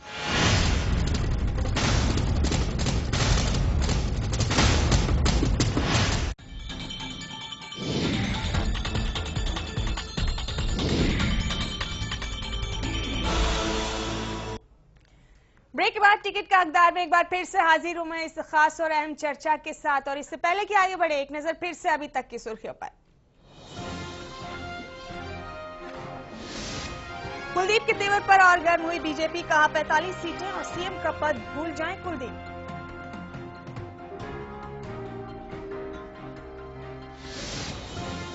टूटने के कगार पर पहुंचा बीजेपी हज का गठबंधन, बीजेपी के बयान पर धर्मपाल मलिक का बयान, कहा अटल है हज का फैसला। इनेलो अकाली दल के बीच समझौता, अंबाला और कालीवाली सीट पर अब अकाली दल के उम्मीदवार लड़ेंगे चुनाव। इनेलो ने अकाली दल को दी दोनों सीटें। सीएम का जारी है तोहफों की बरसात का सिलसिला, जगह जगह रैली और सम्मेलन कर वोटरों को लुभाने की कर रहे हैं भरपूर कोशिशें। हरियाणा में गुरुद्वारों पर कब्जे को लेकर तनातनी बरकरार, सीएम हुड्डा से मिले अलग कमेटी के अध्यक्ष, एसजीपीसी और अलग कमेटी आमने सामने।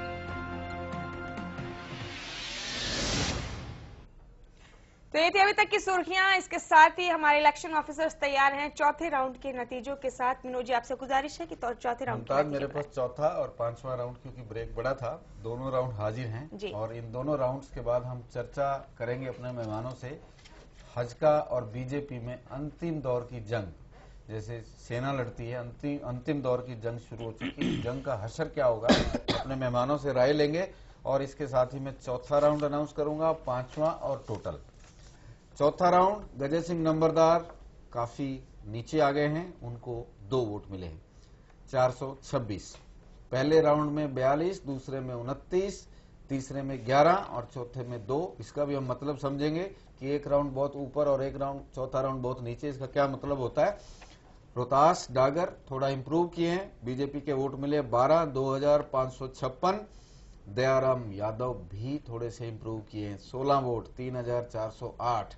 कम से कम जो पिछली दफा वोट मिले थे उससे तो कई गुना आगे हैं। राधेश्याम शर्मा, पिछले विधानसभा चुनाव की बात कर रहा हूं, जो वोट उस वक्त मिले थे उससे काफी आगे।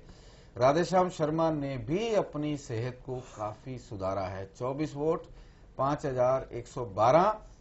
सत्यपाल दहिया 5 वोट, 1065। परवीन चौधरी 2 वोट, 426 और मंजू चौधरी ने भी अपने हालात को काफी इंप्रूव किया है, 17 वोट, 3621।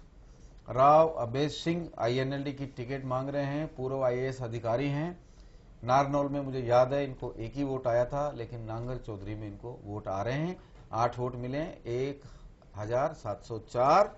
मूलाराम आईएनएलडी 9 और राव बहादुर सिंह को तो जनता ने बुरी तरह से लताड़ दिया है, एक तरह से सिटिंग एमएलए को ये इतने कम वोट, 5 वोट, 1065। 5वां राउंड।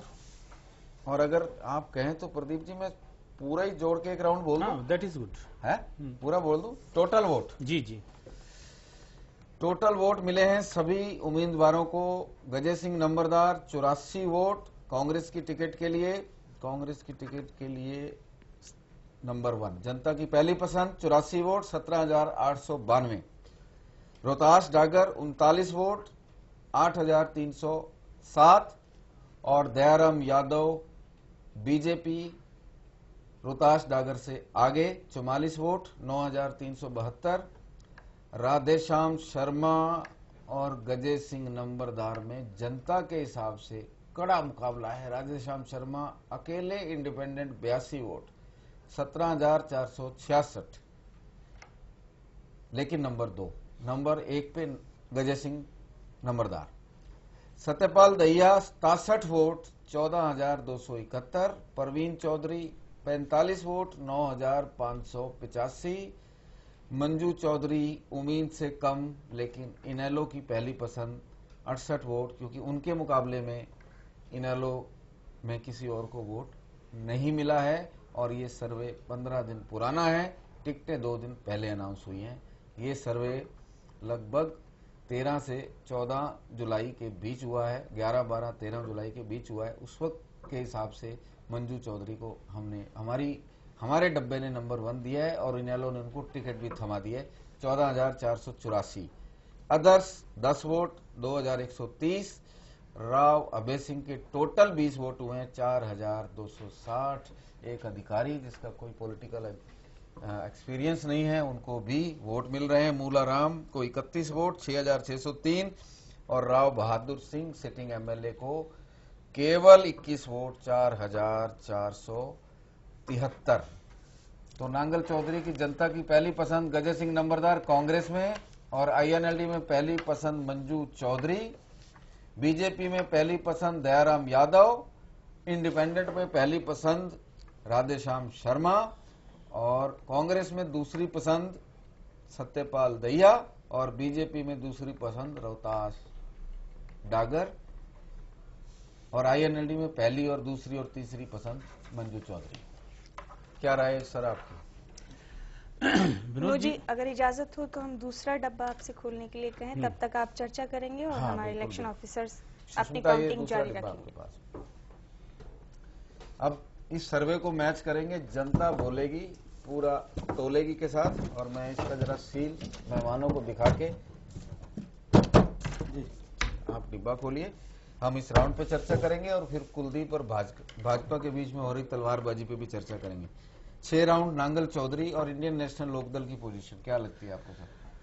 देखिए विनोद जी, इसमें चूंकि हजका का कोई उम्मीदवार नहीं है, तो सबसे बड़ी चीज ये है कि इसमें हजका को टिकट मांगने वाले, जबकि हजका पिछली दफा यहाँ पर बराबर थी, तीसरे नंबर पे थी, लेकिन बहुत 1% के मार्जिन से ये नाइंसाफी है हजका का उम्मीदवार। ठीक है, तो अगर हजका का होता वोट तो हम बीजेपी के बारे में इसमें अच्छे से विश्लेषण कर पाते, क्योंकि सिर्फ बीजेपी का के कैंडिडेट है, हजका का नहीं है, तो उनका जो जनाधार वाला जो वोट है जिसकी हम लोग बार बार चिंता कर रहे हैं वो जाएगा कहाँ, वो लग रहा है बीजेपी में यहाँ नहीं गया है।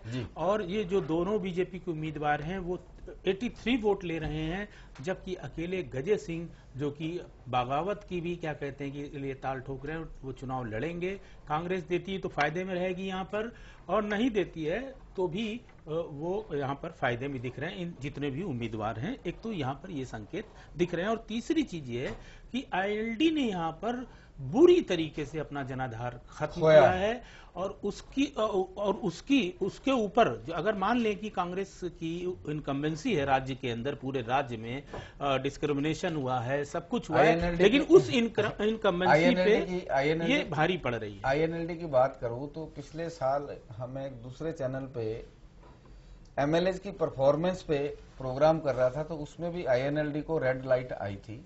इस राव बहादुर सिंह लाल बत्ती में गए थे, और उसके बाद ओम प्रकाश चौटाला और राव इंद्रजीत सिंह में समझौते की बात चल रही थी कि इंसाफ मंच और ओम प्रकाश चौटाला मिलकर बात कर लें।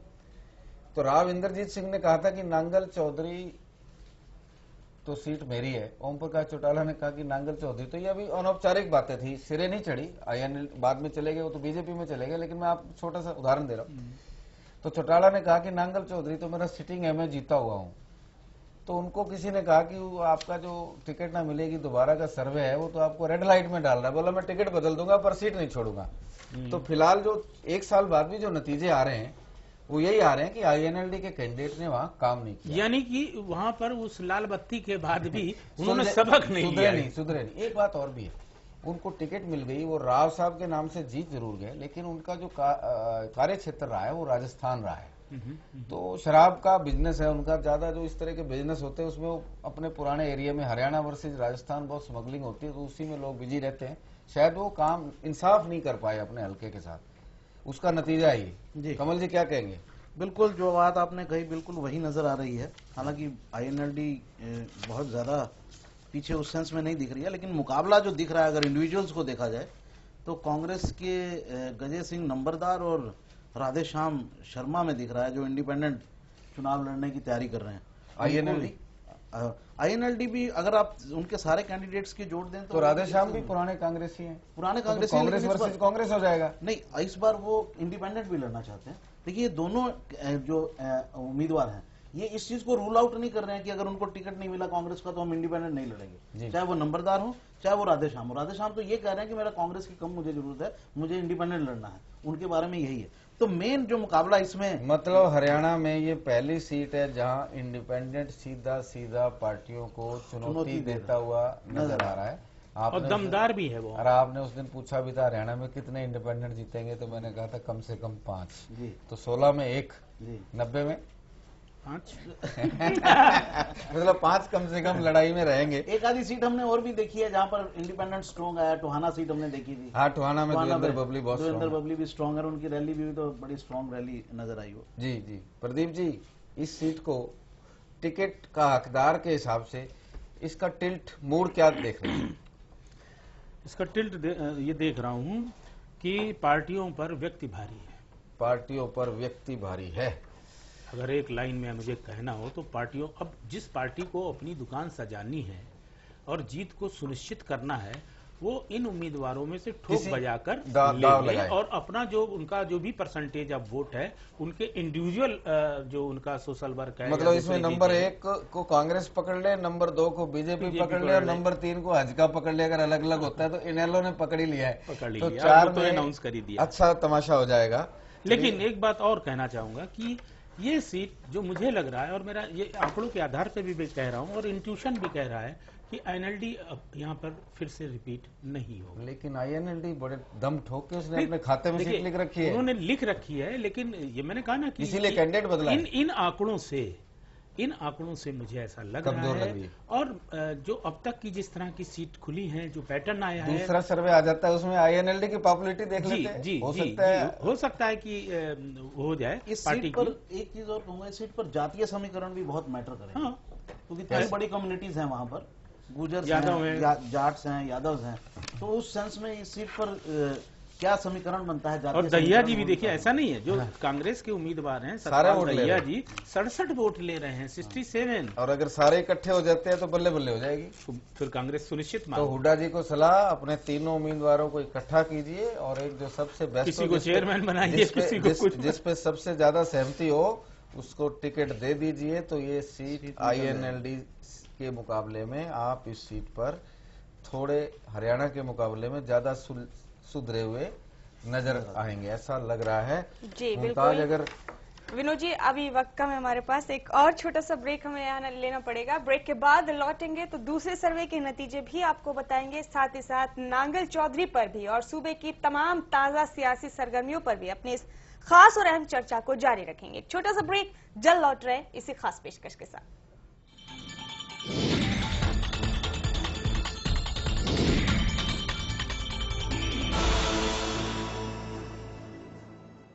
गे घेड़े ने पढ़ लो, पढ़ लिख के थम आगे बढ़ लो, बिना पढ़े इब कोई रहे ना, पाके शिक्षा शिखर पर चढ़ लो। अरे नसीब है, तू आजकल बड़ी बात की पढ़ाई लिखाई पर जोर दे रहा है। भाई जिंदगी में बदलाव 2 चीजें आया करे, एक तो मेहनत और दूसरी शिक्षा। मेहनती तो हम सदाते रहे सा, हाँ शिक्षा में थोड़ी सी कमी रहा करती, क्योंकि स्कूल की महंगी फीस भरने का हमारा ब्योत तो था नहीं, बस पीढ़ी दर पीढ़ी मजदूरी करे जाया करते। पर भाई हमारी इस कमी का समाधान करे हरियाणा सरकार ने। सरकार ने हमारी मजबूरी और हमारे बड़का की शिक्षा की जरूरत समझी और प्रदेश में इसी बढ़िया योजना लागू करी कि खर्चा होने के बजाय कमाई होने लगी। अरे वाह, क्यों कर नसीब भाई, आज हरियाणा में अनुसूचित जाति, पिछड़ा वर्ग ए और गरीबी रेखा तक नीचे जीवन यापन करने वाले लोगों के बड़का ने हर महीने 600 रुपया का वजीफा दे रही है हमारी हरियाणा सरकार। हाँ, यह वह स्कीम है भाई जिसकी पूरे देश में चर्चा हो रही है, और यह पूरे देश की एक अनोखी स्कीम है। देश देश में नहीं, यह स्कीम तो पूरी दुनिया में अनोखी है।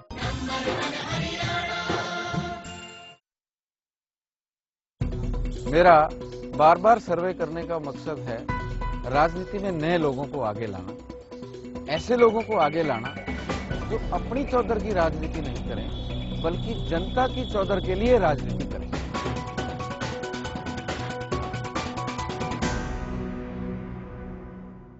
4, 5, 6 पंजे। 30। दिमाग तो हवाई जहाज है तेरा। नाना राकेट। हाँ हाँ रॉकेट। राकेट जी कहाँ? अम्मा खेत में आई है। जा रख ले। मुन्नी बीमार जो होने वाली है। बीमार? खुले में शौच करेगी, उस पे मंडराएंगी मक्खियाँ। फिर वही मक्खियाँ तेरे बनाए खाने पर बैठ उसे दूषित करेंगी और मुन्नी को बीमार। घर में शौचालय बनवा और इस्तेमाल कर। जहाँ सोच वहाँ शौचालय। भाई ईद तक आपने बनाया नेताओं का भविष्य। इस चुनाव में ऐसा नेता पकड़ो जो बनावा मारो भविष्य। और नेता की पहचान यूं करो जिया करे सोने की परख। एकदम कर दियो ठीक तो हल्के का विकास होगा पक्का। छोरा में मिलेगी नौकरी और इनमें होगी थोड़ी सी भी चूक तो फिर 5 साल करना पड़ेगा लंबा इंतजार। भाई मैं तो अपने जीवन के 5 साल को नहीं करूं बेकार।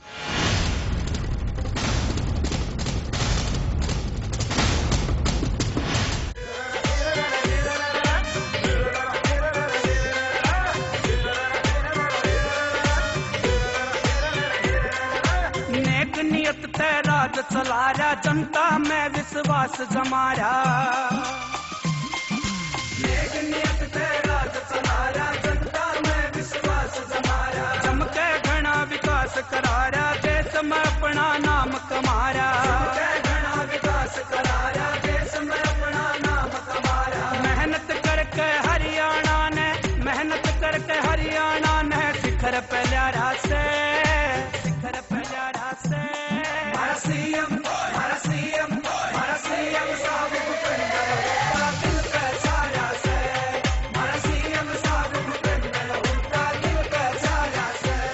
नेक नियत और विकास, इसी में जनता का विश्वास।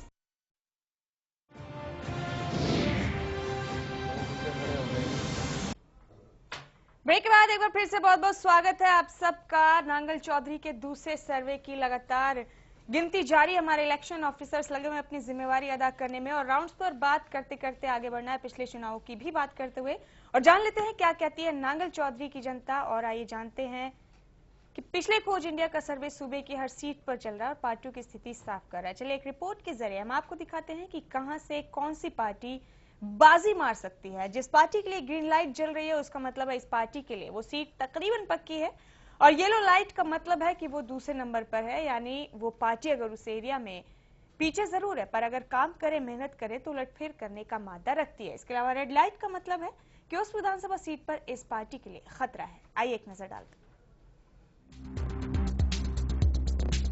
जनता ने जो बोला हमने उसे पूरा तोला। अपनी इस खास छानबीन में हम आपको बता रहे हैं कि कौन सी पार्टी रेड लाइट में फंस गई है। रेड लाइट का मायने है कि जिसकी रेड लाइट जली उसका उस सीट विशेष से जीतना कांटो भरा रहा है। ग्रीन लाइट आपको बताएगी कि क्षेत्र विशेष से उसके लिए जीत का रास्ता आसान है। येलो लाइट के जरिए दिखाएंगे कि कौन कौन सी पार्टी कड़े संघर्ष में फंसी है। ऐसी सीटों में कभी भी उलटफेर हो सकता है। ये देखिए, कांग्रेस के लिए बेरी और बादली सीट में उसे ग्रीन सिग्नल मिल रहा है। मतलब यह है कि इन सीटों पर कांग्रेस का भी बड़ी बढ़त बनाए हुए है और उसकी जीत पक्की मानी जा सकती है। इसके बाद देखिए अटेली में बीजेपी को भी हरी झंडी मिल रही है। यानी यहाँ से बीजेपी के लिए जीत का रास्ता आसान है। इनेलो को लोहारू और पलवल सीट पर ग्रीन सिग्नल मिला है। इसके अलावा अन्य को अभी किसी सीट से ग्रीन सिग्नल नहीं मिला है। येलो लाइट की ओर देखिए तो कांग्रेस और बीजेपी के लिए रेवाड़ी सीट येलो सिग्नल वाली सीट है। यानी इस सीट पर दोनों पार्टियां एक दूसरे को चुनौती दे रही हैं। हालांकि बीजेपी कांग्रेस पर बढ़त बनाए हुए है। इसके अलावा इनेलो और बीजेपी को कोसली से येलो सिग्नल मिला है।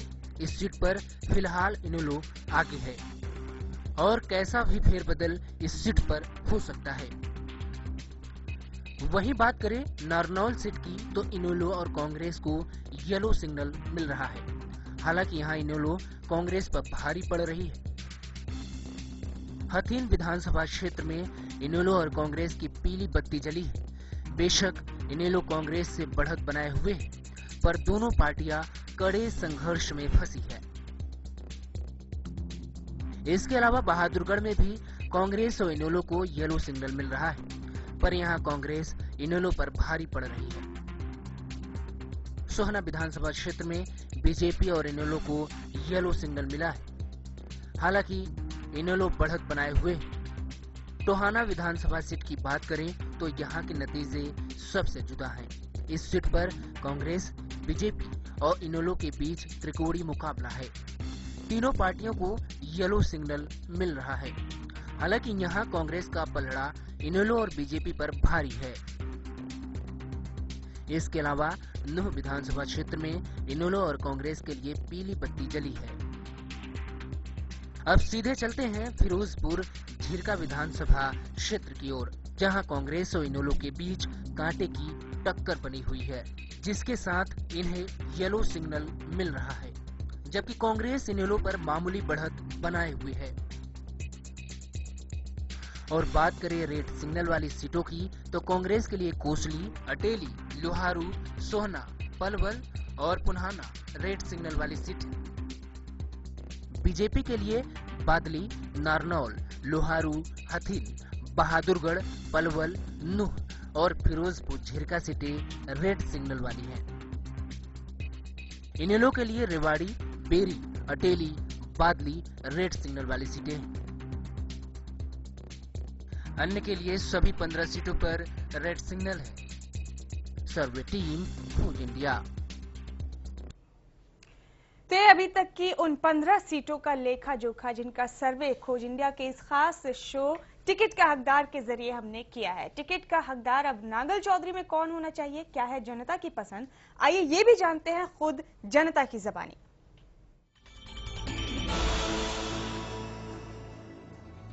रुझान देखेंगे पार्टी कैंडिडेट को किसको उतारती है, कौन सी पार्टी किसको उतारती है, उसके हिसाब से देखेंगे कौन काम करने का इच्छुक है, इसकी सोच क्या है, कैसा कैंडिडेट है। चौधरी के अंदर बहुत विकास कार्य हुए हैं हुड्डा सरकार को लेकर, देख लो कितना हुआ तो आगे आप किसको वोट देना चाहते हैं? आप गाँव बीजेपी ना, हमारे गाँव में कुछ विकास कार्य नहीं है, कोई चलता नहीं है। हुड्डा सरकार ने अपने एरिया को, आपके गाँव को कोई विकास कोई अभी नहीं है, चाहे तो लाभ दिया है सिर्फ ओनली उसने।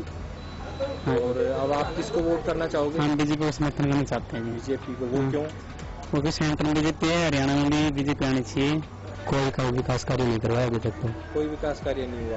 और हुड्डा सरकार की तरफ से आपके एरिया में जो कोई विकास कार्य हुआ? अभी तक तो हुआ नहीं, सिर्फ कार है, रोड वगैरह बनवा रहे हैं, सिर्फ मिट्टी वगैरह गिरवाई है थोड़ी सी। विधायक जी ने तो कोई काम नहीं कराया सर, नांगल चौधरी ब्लॉक में नहीं कराया। और हुड्डा सरकार ने नांगल चौधरी के लिए कोई ऐसी खास योजना दी हो, कोई काम करवाया हो? ये एक दो कॉलेज वगैरह ये देख लो, बाकी अभी तक कुछ हुआ ही नहीं है। तो नांगल चौधरी की जनता की राय अपने मुख्यमंत्री के बारे में, अपने पसंदीदा उम्मीदवार के बारे में और अपनी पसंदीदा पार्टी के बारे में भी। विनोद जी के पास दूसरे सर्वे के पहले राउंड के नतीजे मौजूद हैं, आइए जानते हैं उनसे क्या रहा पहले राउंड। जनता बोलेगी पूरा तोलेगी का पहला राउंड अभी मेरे पास आया है, दूसरा राउंड नहीं आया है। दूसरे राउंड को हम बाद में अनाउंस करेंगे। इस राउंड को अनाउंस करने के तुरंत बाद हम लॉन्ग अवेटिंग उस चर्चा को जारी करेंगे जिसमें कहा गया कि हजका और बीजेपी हरियाणा में अंतिम जंग लड़ रहे हैं। वो जंग कहां थमेगी इसकी चर्चा करेंगे गौरी जी के साथ, क्योंकि गौरी जी आज धर्मपाल मलिक से खुद मिलकर आए हैं और आमने सामने बात और फोन पे की गई बात का काफी अंतर होता है।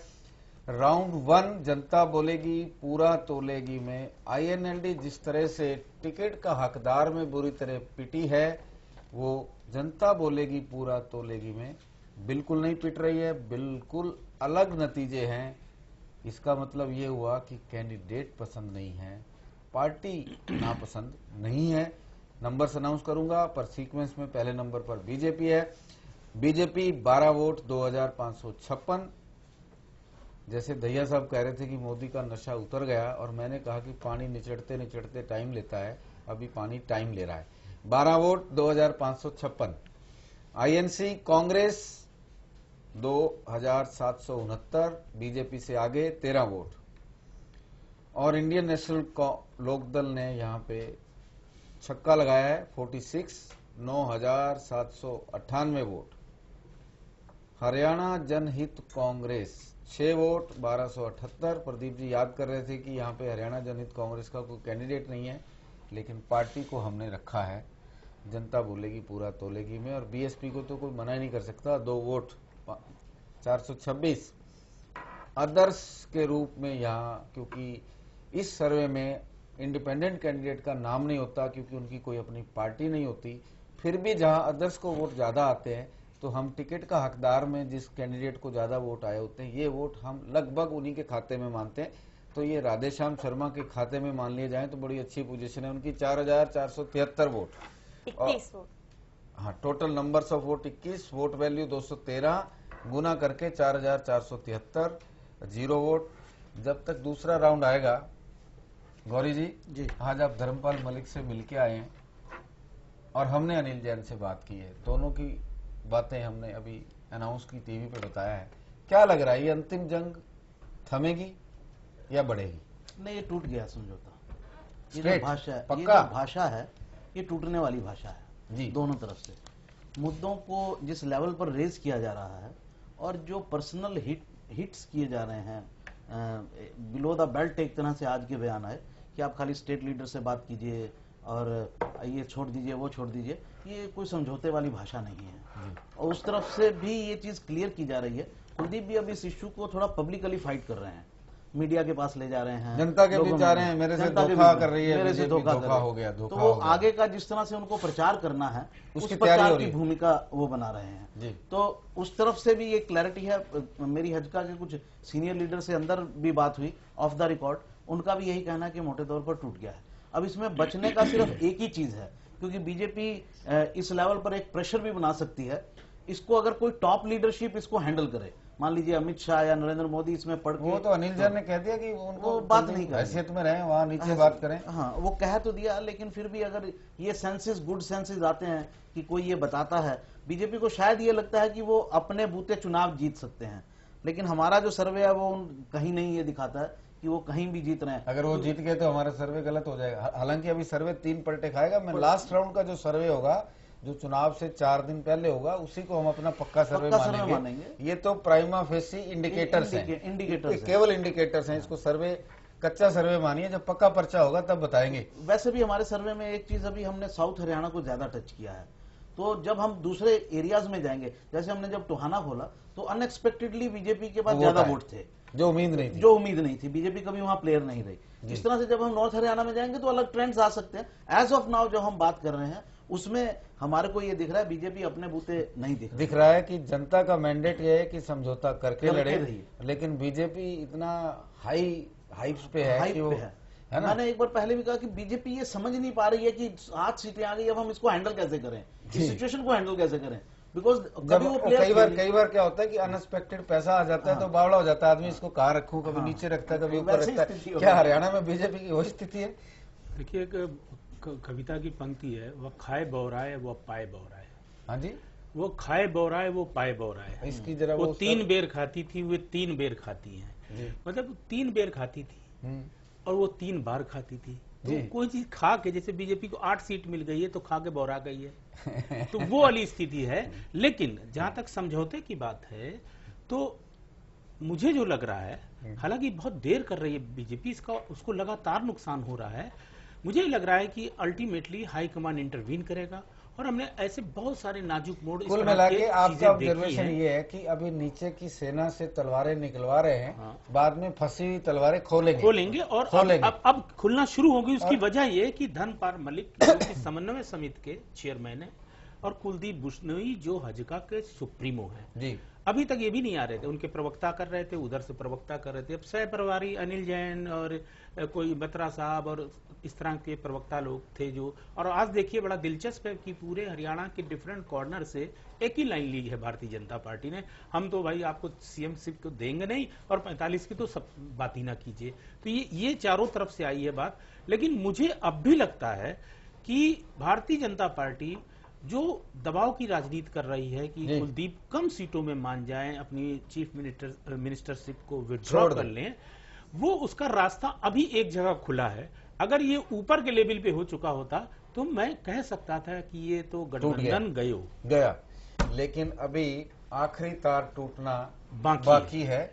वो डिपेंड करेगा कि कुलदीप सॉफ्ट होते हैं या नहीं होते हैं, या बीजेपी डर जाती है और सॉफ्ट हो जाती है, जिसकी संभावनाएं कम लग रही हैं, क्योंकि बीजेपी चौटाला के मुकाबले में, एनडीए के हिसाब से चौटाला के मुकाबले में कुलदीप को कम रिलायबल देखती है। और बीजेपी के पास एक स्कोप भी है कि अगर सीटें कम भी आई तो कोई बात नहीं, चौटाला के साथ मिलके पोस्ट पोल अलायंस कर लेंगे, मिलीजुली सरकार बना लेंगे। और उसके लिए एक आदमी भी है इनके बीच में, मीडिएटर, प्रकाश सिंह बादल। हाँ, लगातार मीडिएट कर भी रहे हैं। प्रकाश सिंह बादल है में वो और चौटाला जी से मिले थे, फिर जाके वहां मिले, बहुत सारे फैक्टर्स ऐसे। तो अभी प्रकाश सिंह बादल को अब इग्नोर न कीजिए, अभी वो पत्ता है बीजेपी के पास। बीजेपी के पास भी पत्ते बहुत, हजका को भी निपटा लेगी और वो चौधरी वीरेंद्र सिंह को भी निपटा लेगी। और हजका के पास पत्तों की कमी, लेकिन अगर कोशिश करें तो बीएसपी को हजका के साथ आने में कोई ऐतराज नहीं होना चाहिए, क्योंकि दोनों का वोटर मिल जाएगा आपस में। राउंड 2 बीजेपी 15 वोट स्कोप की तरफ लौटती हुई, पहले सर्वे और इस सर्वे में जमीन आसमान का अंतर लौटती हुई। और ये हमारा पहला सर्वे जिसमें पहले और दूसरे में मैचिंग कम हो रही है, हालांकि अभी 3 राउंड्स की और वेट। बीजेपी 15, 3195, कांग्रेस 7, 1491। अब मुझे ये समझ आने लगा कि क्यों राधेश्याम शर्मा कांग्रेस की टिकट नहीं चाहते, इंडिपेंडेंट लड़ना चाहते हैं। शायद उनको वहां के वोटर्स का मिजाज पता है, इंडिपेंडेंट को जिता देंगे, कांग्रेस की टिकट पे शायद ब्रेक लगा दें। 7 वोट 1491, आईएनएलडी 45, 9585, और हजका 3, 639, और बसपा 9, 1917, आदर्श 18। कांग्रेस से आदर्श ज्यादा जा रहा है, समझ लेना चाहिए कांग्रेस की टिकट मांगने वालों को। 3834 और नोटा 3, 639। 2 राउंड आ गए हैं और हजका भाजपा पे समझौते की बात, और आपने कहा आखिरी तार अभी बचा हुआ है मेरी खबर के मुताबिक। जी मुमताज, आखिरी तार पर भी चर्चा करेंगे हम, और इसी खास चर्चा को जारी भी रखेंगे। साथ ही साथ नांगल चौधरी की से जुड़ी तमाम सियासत के तमाम पहलुओं पर भी अपनी चर्चा को जारी रखेंगे। लेकिन एक और छोटा सा ब्रेक यहाँ पर लेंगे, जल्द लौटेंगे।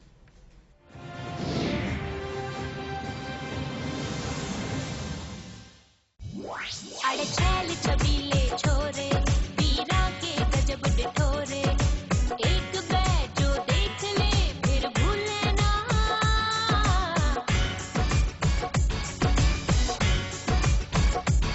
सै सारे कै हरियाली, कण कण में सै खुशहाली, इस देश की तै शान से सब तै जुदा। हमारा हरियाणा यारा हरियाणा, सबसे प्यारा लागे हरियाणा। हो हमारा हरियाणा यारा हरियाणा, सबसे प्यारा लागे हरियाणा।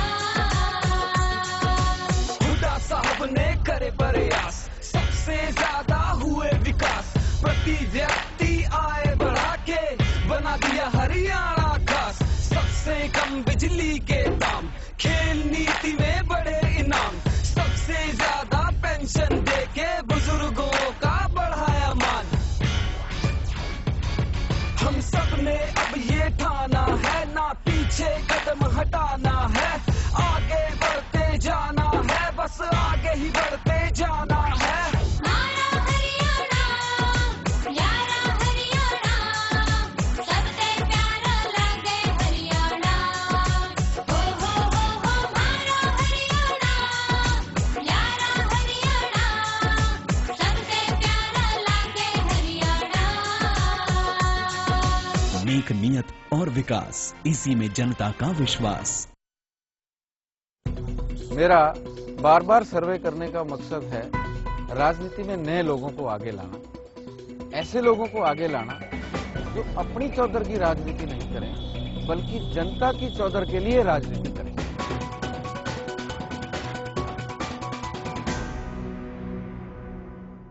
4, 5, 6 पंजे। 30। दिमाग तो हवाई जहाज है तेरा। नाना राकेट। हाँ हाँ रॉकेट। राकेट जी कहाँ? अम्मा खेत में आई है। जा रख ले। मुन्नी बीमार जो होने वाली है। बीमार? खुले में शौच करेगी, उस पे मंडराएंगी मक्खियाँ। फिर वही मक्खियाँ तेरे बनाए खाने पर बैठ उसे दूषित करेंगी और मुन्नी को बीमार। घर में शौचालय बनवा और इस्तेमाल कर। निर्मल भारत अभियान। जहाँ सोच वहाँ शौचालय।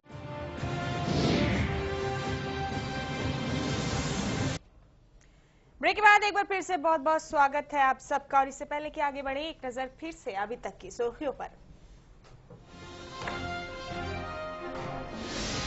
कुलदीप के तेवर पर और गर्म हुई बीजेपी। कहा 45 सीटें और सीएम का पद भूल जाएं कुलदीप।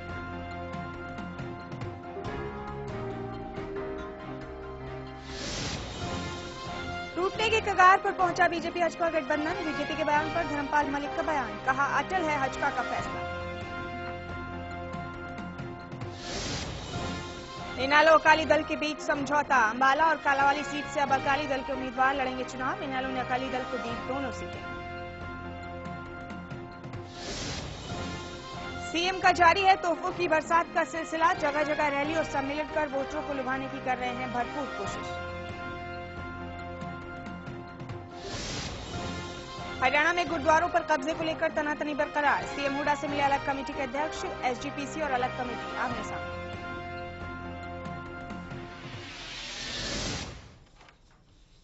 रेती सुर्खियां अभी तक की और विनोद जी करू करेंगे अभी हम यहाँ पर। विनोद जी, अगले राउंड के नतीजे आ चुके हैं आपके पास? मुमताज, मेरे पास तीसरा राउंड है। उससे पहले मैं एक बार एक रिमाइंडर कॉल दे दूं, याद करवा दूं कि ब्रेक से पहले हमारे एक मेहमान का कंक्लूजन था कि भाषा को समझें तो हजका भाजपा का गठबंधन टूटा समझो।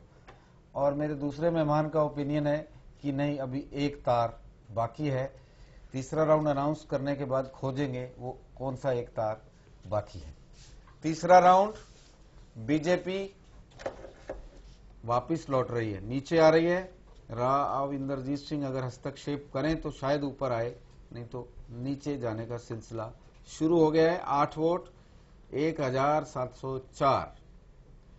और कांग्रेस जो कमजोर चल रही थी उसने धारदार वापसी की है। 25 वोट 5325। आईएनएलडी जो अरावली की पहाड़ियां क्रॉस कर चुकी थी वो बिल्कुल जमीन पे आ गई है। 15 वोट 3195। और कमाल का राउंड आया है हरियाणा जनहित कांग्रेस के लिए। 15 वोट 3195।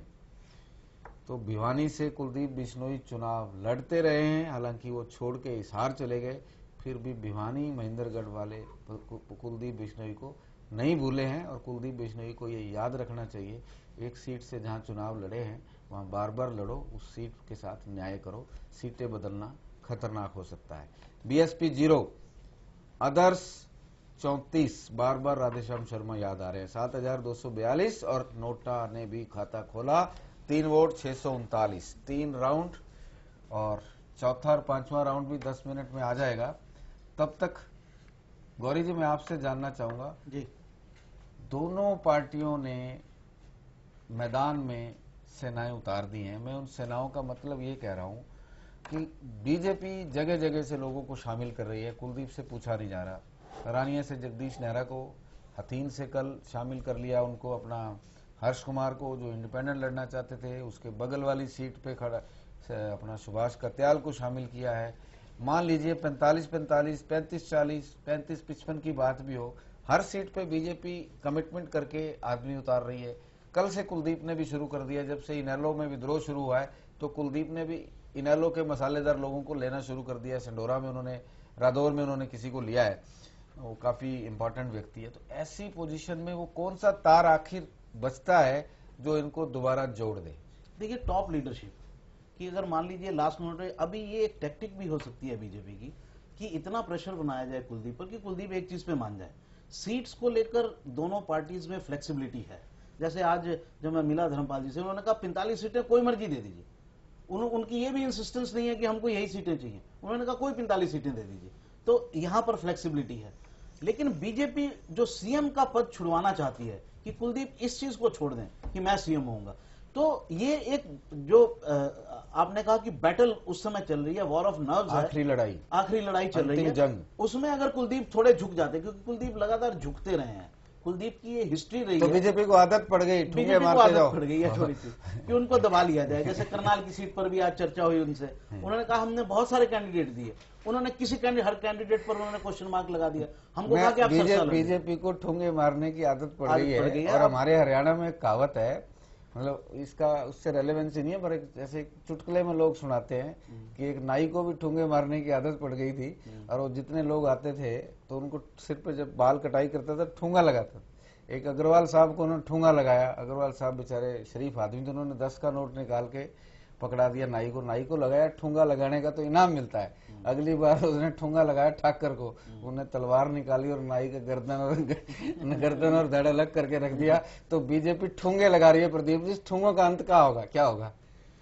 देखिए, एक तो मैं इस बात को बिल्कुल नहीं स्वीकार करता हूं कि किसकी राजनीतिक शैली कैसे है। राजनीति एक ऐसी चीज है कि स्थिति, समय और स्थान, देश काल परिस्थिति। तो हमें ठुंगे वाला एग्जांपल नहीं, देश काल परिस्थिति को देखकर चीजें बदलती हैं जी। अगर आज भारतीय जनता पार्टी इतना दबाव बना रही है तो उसके पास 8 में से 7 सांसद हैं, इसलिए। और मैं इस बात को बार बार दोहरा रहा हूं कि उसको लग रहा है बीजेपी को कि नॉन जाट जो पॉलिटिक्स है वो उसको स्ट्रांगली रिप्रेजेंट कर रही है, और उसने वो ये सोच रही है कि जो नॉन जाट कुलदीप के दम पे आता था वो अब हमारे साथ आ चुका है और वो गारंटी है। कुलदीप की कोई जरूरत नहीं, लेकिन जिस तरह से वोट हजका को पड़ रहा है इन 14 सीटों के अंदर, एक चेतावनी, बीजेपी समझे या ना समझे, अगर वीरेंद्र सिंह को बीजेपी ले रही है और 6 से 8 सीटें दे रही है, फिर भी वो नॉन जाट की उम्मीद करे कि उसी स्पीड से आ जाएगा, आपको मुश्किल लगता है या आसान लगता है? देखिए, मैं तो इसमें विनोद जी ये कहूंगा कि अगर गठबंधन टूटता है तो कुलदीप के पास ये कहने का मौका है कि नॉन जाट पॉलिटिक्स को मैं रिप्रेजेंट करता हूं। बीजेपी अपना सीएम का कैंडिडेट बताए, बीजेपी बता नहीं रही है। ऊपर से वीरेंद्र, बीजेपी के जितने भी लीडर हैं आज की तारीख में स्टेट में, उनमें से राविंदर जीत को छोड़ के दूसरे बड़े नेता तो जाट लीडर ही नहीं है। वीरेंद्र सिंह, चौधरी वीरेंद्र, धर्मवीर, ओम प्रकाश धनखड़, वो सारे बड़े नेता हैं, अभिमन्यु, वो जाट हैं सारे। तो बीजेपी क्या कहेगी? नाम बोल नहीं सकती। तो जाट, नॉन जाट पॉलिटिक्स एकदम से शिफ्ट मार सकती है कुलदीप की तरफ, क्योंकि वो कह सकता है मैं हूं, बीजेपी बताए कौन है उसका, उसके पास कहने के लिए नहीं है उस समय बीजेपी के पास। क्या दिलचस्प मुद्दा उठाया आपने, लगता है आपको ऐसा हो सकता है? निश्चित तौर पर मैंने कल भी कम हवा है टायर में, बहुत लेट हो गया। कल भी इस बात को कहा था कि बीजेपी ये मानकर चल रही कि नॉन जाट वोट तो उसके झोली में है, और जो जाट वोट चौटाला और हुड्डा के बीच में बटा है उसमें सेंध लगा के उनका खेल बन जाएगा। लेकिन आखिरी तार कौन सा है, वहीं फंस जाता है। लेकिन आखिरी तार वही है कि ये जो दबाव की रणनीति दोनों तरफ से चल रही है, इसका शामिल, उसको निकालो, उसका शामिल।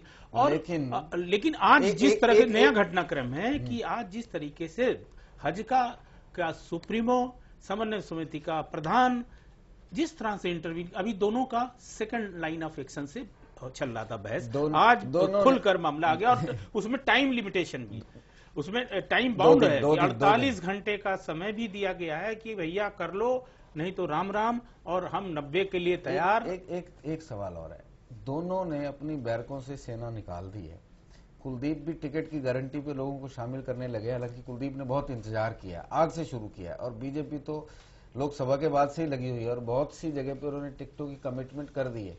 मान लीजिए किसी तरह से दाव पेच करके ये समझौता सिरे चढ़ जाता है, कुछ फैसला हो जाता है, उन विचारों का क्या होगा जिनको कुलदीप ने कमिटमेंट कर रखी है और सीटें हिस्से में आ जाएंगी बीजेपी के, और जिनको बीजेपी ने कमिट कर रखा है सीटें आ जाएंगी हजका के कोटे में। इसमें वो भी जोड़ दीजिए ना, चौधरी वीरेंद्र सिंह का कोटा वाला भी तो जोड़ लीजिए, चाहे 8 हो चाहे 9 हो। हाँ। वो सीटें कहाँ जाएंगी? 6 हम करें 3 हो 5 हो, लेकिन वो भी तो सीटें इस पूरे गठबंधन से बाहर जाएंगी। सारे बड़े चौधरी हैं, कई बार राज कर चुके, कमा खा चुके, कोई रह भी जाएगा तो कोई बात नहीं।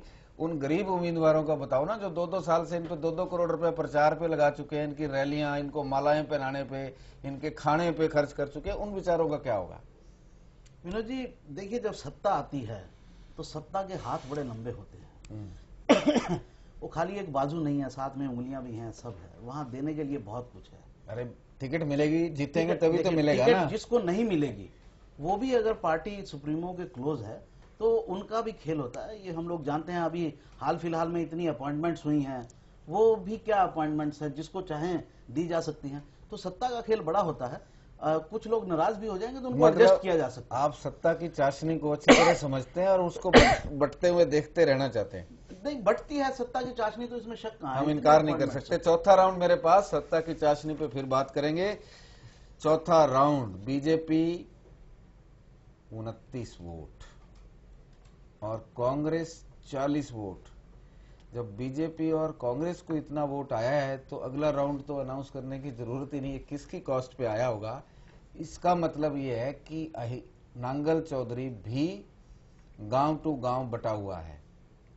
जहां पे जाट डोमिनेटिंग एरिया है वहां पे इनालो अच्छा वोट ले रही थी, जैसे उससे बाहर आए 100 गांव हैं नांगल चौधरी के, जैसे उससे बाहर आए बीजेपी और आईएनसी यानी राव हीरो के गांव आए या दूसरे गांव आए, वहां पे बीजेपी और कांग्रेस दोनों आ रही हैं। Congress 40 vote 8,520, INLD 18 vote 3,834, हजका 9 vote 1,917 और बीएसपी 0, अदर्स 4, 852, नोटा 0। पांचवा राउंड भी है क्योंकि उसके बाद हमने मुख्यमंत्री का भी राउंड डिस्कस करना है। मुमताज, अगर ब्रेक का समय ना हो तो मैं राउंड अनाउंस करता हूं, अगर ब्रेक है तो आप ब्रेक ले सकते हैं। नहीं विनोद जी, वक्त कम है, आप राउंड अनाउंस कर दीजिए। राउंड अनाउंस करके फिर चर्चा करेंगे।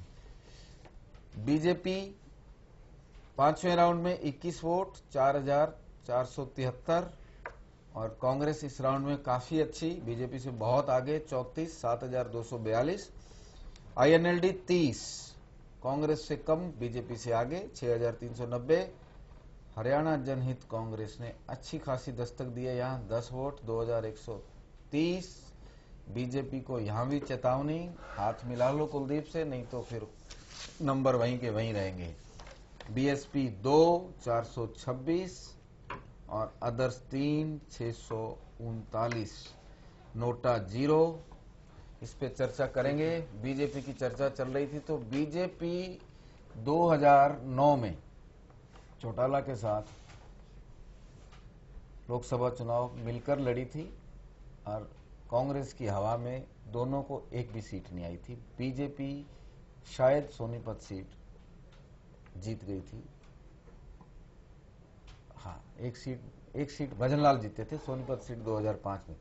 बीजेपी और चौटाला को एक भी सीट नहीं आई थी। बीजेपी ने चौटाला से गठबंधन विधानसभा के लिए ये कह के तोड़ दिया था कि हमें चौटाला के साथ रहते हुए भी एक भी सीट नहीं आई, तो चौटाला का कोई जन आधार नहीं। और जब अगला चुनाव हुआ जिसका जन आधार नहीं था वो 32 सीटें जीता और जो बीजेपी राष्ट्रीय पार्टी कहती है खुद को, 4 सीटें जीती। अब बीजेपी लगभग कुलदीप के साथ समझौता तोड़ के उस स्थिति को निमंत्रण दे रही है या नहीं? नहीं, निश्चित रूप से मेरा तो शुरू से मानना है। देखिए, मैं ये कैलकुलेट कर रहा था, हमने जितनी सीटें की हैं, अगर वो सबको देखे 15 की 15 पुरानी अगर छोड़ दें, इसको छोड़ दें, तो 15 में 2 ही सीटों पर बीजेपी आगे है, अकेले जीत रही है। मंडी अटेली कुछ में आगे है, कुछ में टफ फाइट में भी है, वो भी कैलकुलेट करने तो 2 ही सीटें हैं। और जैसे ही वो हजका के साथ जाती है वो सीटें 5 हो जाती हैं। और आज की ये इसको भी देखें तो बीजेपी बहुत पीछे है, लेकिन हजका के साथ अगर मिलती है तो उसका पहले और दूसरे में फाइट हो जाती है, कांग्रेस से आगे चली जाती है वो। तो ये बीजेपी के लिए बहुत क्लियर मैसेज है। और ये वो इलाका है, अहीरवाल का इलाका, जो इस समय कांग्रेस से नाराज है और जहां पर यह भी नहीं माना जा सकता कि चौटाला जी बहुत स्ट्रांग है। ये अभी ये नॉन जाट इलाका ही है मोटे तौर पर, जिस पर हम लोगों ने ज्यादा सर्वे किया है। उसमें अगर बीजेपी की ये स्थिति है, जो माना जा रहा था कि अहीरवाल जो बेल्ट है वो बीजेपी को पूरा सपोर्ट करेगी, वहां पर भी ऐसा नजर नहीं आ रहा है। तो indications are very clear for BJP. अगर वो नहीं समझते हैं उनको तो it will be at their own peril. जैसे चौटाला को छोड़ के 2009 में गलती की थी, वैसी भूल हो सकती है। क्या लगता है प्रदीप जी?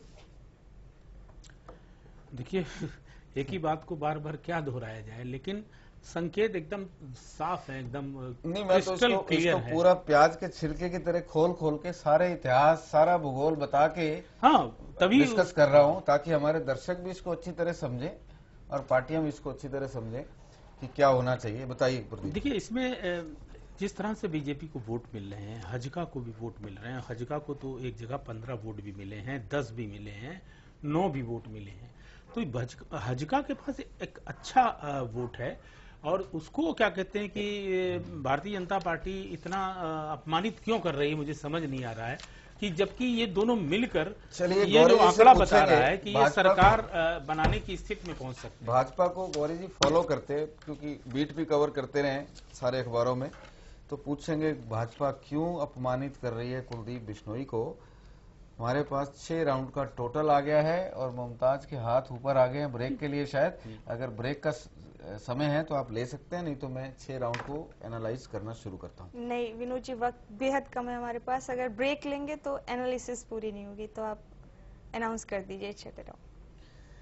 6ठा राउंड मिला के बीजेपी 85, वोट वैल्यू 18,105, यानी अगर 80% वोट पोल होते हैं और बीजेपी अकेली लड़ती है तो मैक्सिमम 18,000 वोट ले सकती है, और कांग्रेस 119, 25,347 वोट कांग्रेस ले सकती है। आईएनएलडी 154, 32,802, यानी ये सीट कांग्रेस और आईएनएलडी के बीच येलो में जाती हुई दिख रही है। हरियाणा जनहित कांग्रेस 43, 9,159, और बीएसपी 2 अपना 13, 2,769, अदर्स 80, यानी यहाँ पे अदर्स का फैक्टर कमजोर नहीं हुआ है। निर्दलीय भी बीच में फंसे रहेंगे, मुकाबला देंगे, ट्रायंगुलर हो सकता है। और नोटा 6, 278। टोटल रिजल्ट आपकी तरफ, छोटी छोटी टिप्पणी, फिर मुख्यमंत्री का रिजल्ट भी आने वाला है। देखिए विनोद जी, फिर वही बात एक बार कहूंगा कि हजका और भाजपा को बहुत ठीक से बढ़त मिल रही है, 128 वोट उनको मिल रहे हैं। दोनों को जोड़ देने पर गठबंधन अगर बरकरार रहता है, और कांग्रेस बहुत इसमें क्या कहते हैं कि इससे पिछड़ जाएगी, 119 वोट पर टिकी हुई है जी। और इसको अगर जोड़ को हटा दें, मान लें कि गठबंधन खतरे में है या टूट गया है, तो यहाँ पर सीधे सीधे कांग्रेस और आईएनएलडी के बीच में फाइट होगी। लेकिन जिस तरीके से 2 लोगों का यहाँ पर वोट मिल रहे हैं, राधेश्याम शर्मा और ये गजे सिंह नंबरदार, चूंकि वो कह रहे हैं कि हम आईएनसी से टिकट मिल जाएगा तो लड़ेंगे, नहीं है तो लड़ेंगे, तो ये सीट इनमें से अगर वोट बढ़ता है तो इनमें से 2 कोई, और उसमें जो मतलब चौकोड़ीय संघर्ष की तरफ नहीं है, जा रहा है। ये विभाजन वाली सीट है। यहाँ पर अगर निर्दलीय जीत जाता है, 10 गांव में कोई जीतेगा, 10 में कोई जीतेगा, और जिसका थोड़ा थोड़ा सब जगह होगा, और अकेले बिना किसी पार्टी सपोर्ट के जिस तरह से वोट पड़े हैं, राधेश्याम शर्मा को 82 और गजे सिंह नंबरदार को 84, लेकिन इनको तो भी कांग्रेस के टिकट के दावेदार के तौर पर देखा जा रहा है। इस आधार पर 82, और जो अदर्स का है वो 80 है। आपका जो दूसरा सर्वे, जो दूसरा पार्टी का सर्वे है 80 है, तो ये 80 में वो कौन लोग हैं ये देखने की बात। फिलहाल हम ऐसे मान लेते हैं कि अगर हजका भाजपा का गठबंधन नहीं होता तो ये सीट इनेलो, कांग्रेस और निर्दलीय के बीच में येलो जोन की सीट है, और अगर समझौता हो जाता है तो फिर ये चारों के बीच में येलो जोन की सीट नहीं, फिर तो हाँ कह सकते हैं, क्योंकि तो मेरे पास तब निर्दलीय के जीतने की उम्मीदें ज्यादा बढ़। तब मेरे पास मुख्यमंत्री का सर्वे भी आ गया ना, तो मैंने देख लिया है, आपने देखा नहीं है, तो मैं अनाउंस कर देता हूँ, फिर मैं गौरी जी के पास चलूंगा। अनाउंस कर दूं? जी जरूर। इस हल्के की जनता सबसे पॉपुलर मुख्यमंत्री के रूप में किसको देखती है, वो सर्वे हमारे पास है, वो राउंड में अनाउंस करूंगा, और उसको और पार्टियों की पॉपुलैरिटी को अगर मैच करेंगे तो हम एक ठीक निर्णय पे पहुंच जाएंगे। भूपेंद्र सिंह हुड्डा, जिन पर भेदभाव के बहुत आरोप हैं, और ये भिवानी महेंद्रगढ़ की सीट है, उनको जितने वोट नजर आ रहे हैं, बेशक वो सीट जीते या ना जीते, उससे ये नहीं लगता कि आम आदमी भी उनको भेदभाव वाला मुख्यमंत्री मानता है। भूपेंद्र सिंह हुड्डा 115 वोट, 24,495, लेकिन ओम प्रकाश चौटाला उनसे काफी आगे 154, 32,802, और राव इंद्रजीत सिंह भी यहाँ बड़ी अच्छी पोजीशन में 83, इसलिए बीजेपी यहाँ टिकट देते हुए राव इंद्रजीत सिंह को इग्नोर नहीं कर पाएगी।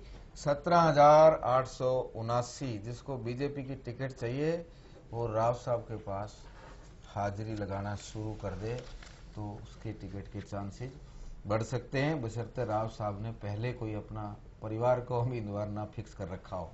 रामविलास शर्मा 0, कुलदीप बिश्नोई 43, 443, 9159, अदर्स 15, कोई मुख्यमंत्री नहीं पसंद इनमें से, वो कहने वाले 15, 3195, और कमाल का आंकड़ा है नोटा। पूरे हरियाणा से 16 सीटें आ चुकी है हमारे पास।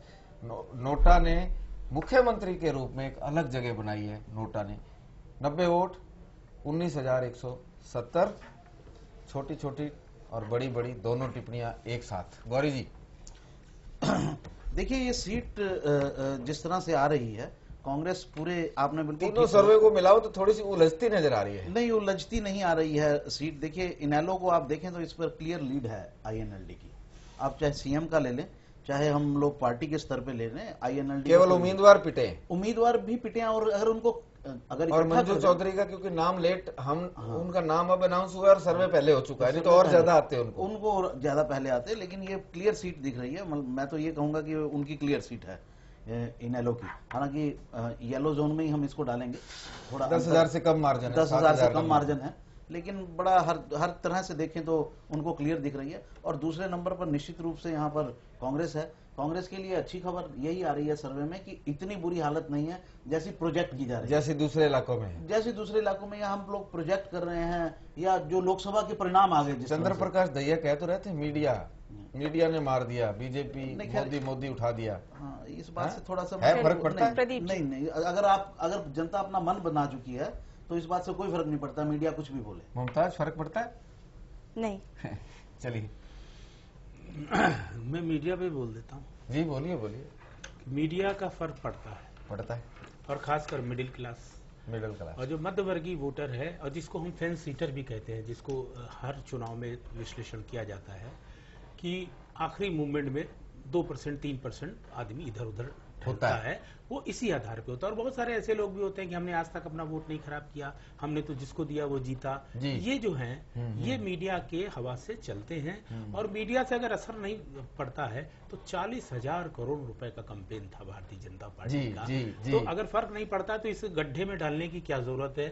और चलिए मुमताज का सवाल है मीडिया पे कुछ सवाल नहीं, वक्त बहुत कम है विनोद जी। ये सवाल हम अगले शो में, अगले 40,000 करोड़ रुपए में फिर चर्चा करेंगे। जी हाँ, जरूर। विनोद जी, अगले शो का आप कोई घोषणा, कोई ऐलान करना चाहेंगे? नहीं, कल हम फिर मिलेंगे। और पानीपत इस बार हम चल रहे हैं करनाल लोकसभा क्षेत्र की तरफ।